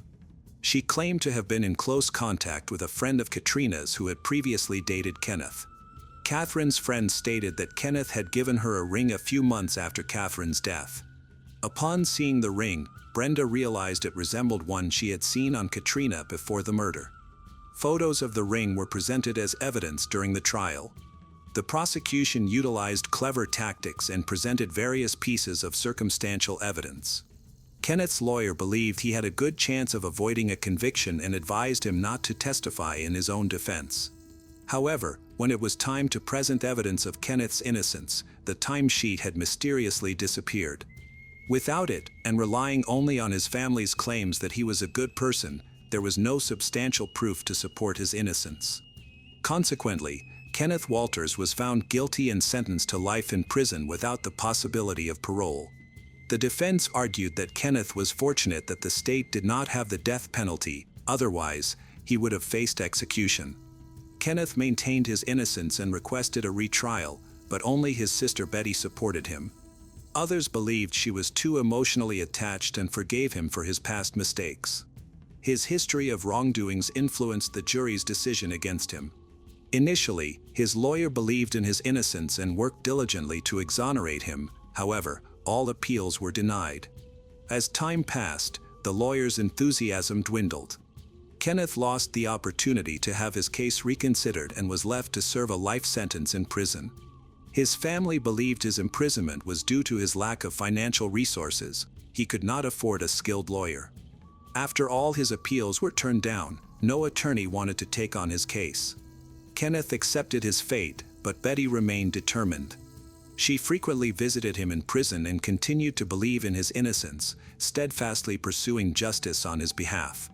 Kenneth had a difficult personality and frequently caused problems in prison, which made it hard for anyone to make excuses for his behavior. He even tried to end his life out of despair. During one visit, Betty was unable to see him because he was in solitary confinement after getting into a fight with another inmate. Once he was released from solitary, they were able to meet, and Betty had a heartfelt conversation with him, expressing her determination to help him get out of prison. Their trust in lawyers had faded, especially since many refused to take on Kenneth's case. Betty felt she could only rely on herself. At that time, she hadn't completed high school and lacked the necessary education. She had also divorced her husband, who had discouraged her from helping Kenneth. As a single mother of two, she worked as a waitress, struggling to support herself and her children, but she remained committed to helping Kenneth. Betty first focused on finishing high school and then enrolled in college. She managed to balance her night shifts as a waitress while raising her kids. Despite the challenges, her determination and strong feelings propelled her forward. Betty eventually became a lawyer, fully knowledgeable about Kenneth's case but puzzled about how his timesheet went missing. Additionally, she discovered that Brenda, who reported a large scratch on Kenneth's face the day Katrina was murdered, had lied, as Kenneth had been in court, then at a restaurant, and later speaking with detectives. Those reports did not mention any injuries on Kenneth. It was odd that no one else noticed the scratch. Detectives typically pay close attention to such details, especially since Kenneth was one of the suspects from the beginning. Betty continuously reviewed the evidence and found substantial confirmation of her suspicions. Furthermore, she learned that Brenda did not actually take a polygraph test. Instead, Brenda only passed a voice test, which can indicate lies but is less reliable than a polygraph. Kenneth successfully passed the lie detector test, which should have worked in his favor, but this detail was not mentioned during the trial. As Betty investigated the circumstances surrounding Kenneth's conviction, she increasingly realized that law enforcement had seemingly chosen him as a scapegoat. Brenda went to the police after realizing that Kenneth had received a life sentence and admitted that she had lied under pressure from Robert, who hoped to gain financially. She also desired revenge on her ex, Kenneth, and felt pressured by the police. Now, she regretted that her actions had led to an innocent man being imprisoned for life. Another ex-girlfriend also revealed that she testified against Kenneth due to pressure from a female police officer who had a personal bias against him and was intent on seeing him convicted. It wasn't until 1999 that Betty gained access to significant evidence, specifically DNA samples collected from the crime scene. She uncovered a box of documents and samples, including blood and hair, that had never been analyzed before. The examination revealed that the DNA from the crime scene did not match Kenneth's. However, both law enforcement and the public worked to prevent the case from being reopened, while Katrina's family strongly resisted any new investigation. In 2000, Betty successfully reached out to the Innocence Project, a group of lawyers dedicated to assisting wrongfully convicted individuals. This organization had a team of experts and the resources needed to conduct thorough investigations. Betty presented evidence proving Kenneth's innocence, convincing the project to take on his case. She also contacted a female police officer involved in the investigation, who had a questionable reputation and had previously compromised her credibility in another case. Many in law enforcement spoke poorly of her, raising suspicions that she had intentionally framed Kenneth and had not lost key evidence by chance. Furthermore, inconsistencies in the testimonies of Kenneth's former girlfriends were exposed, particularly regarding a ring that was shown to the jury. It was discovered that the ring had been sent to Germany and did not match the jewelry owned by Kenneth's ex-girlfriend. It was smaller and unsuitable for Katrina. Betty sought to find the ring to counter another piece of evidence against Kenneth. She learned that the ring had initials engraved on it that did not belong to Katrina. Ultimately, due to Betty's extensive efforts in uncovering these discrepancies, the case was reopened, and the prosecutor dropped the charges against Kenneth. After spending 18 years, 5 months, and 10 days in prison, Kenneth was finally acquitted and became a free man. He was able to enjoy life again after being deprived of it for so long. Unfortunately, tragedy struck. On September 19, 2001, while visiting his brother's house, Kenneth decided to take a shortcut that required him to climb over a tall wall. He did not realize the wall on the other side was even higher. When he jumped from a height of 15 feet, he fell awkwardly, struck his head, and later died in the hospital. Betty, Kenneth's sister, remembered that those 6 months after his release were the happiest of his life. After so many years in prison, everything felt new to him. Even after his death, Betty continued to fight for justice. In 2004, she filed a lawsuit against the city for the wrongful imprisonment of Kenneth and the impact it had on their lives. By 2009, she successfully won the case, receiving $10.5 million in compensation. In this story, Katrina's murder case remains unsolved and often forgotten. The blood found at the crime scene was tested, but no matches were found in the police database. The identity of the person who brutally took her life remains unknown. Her family hopes that one day, the case will be solved,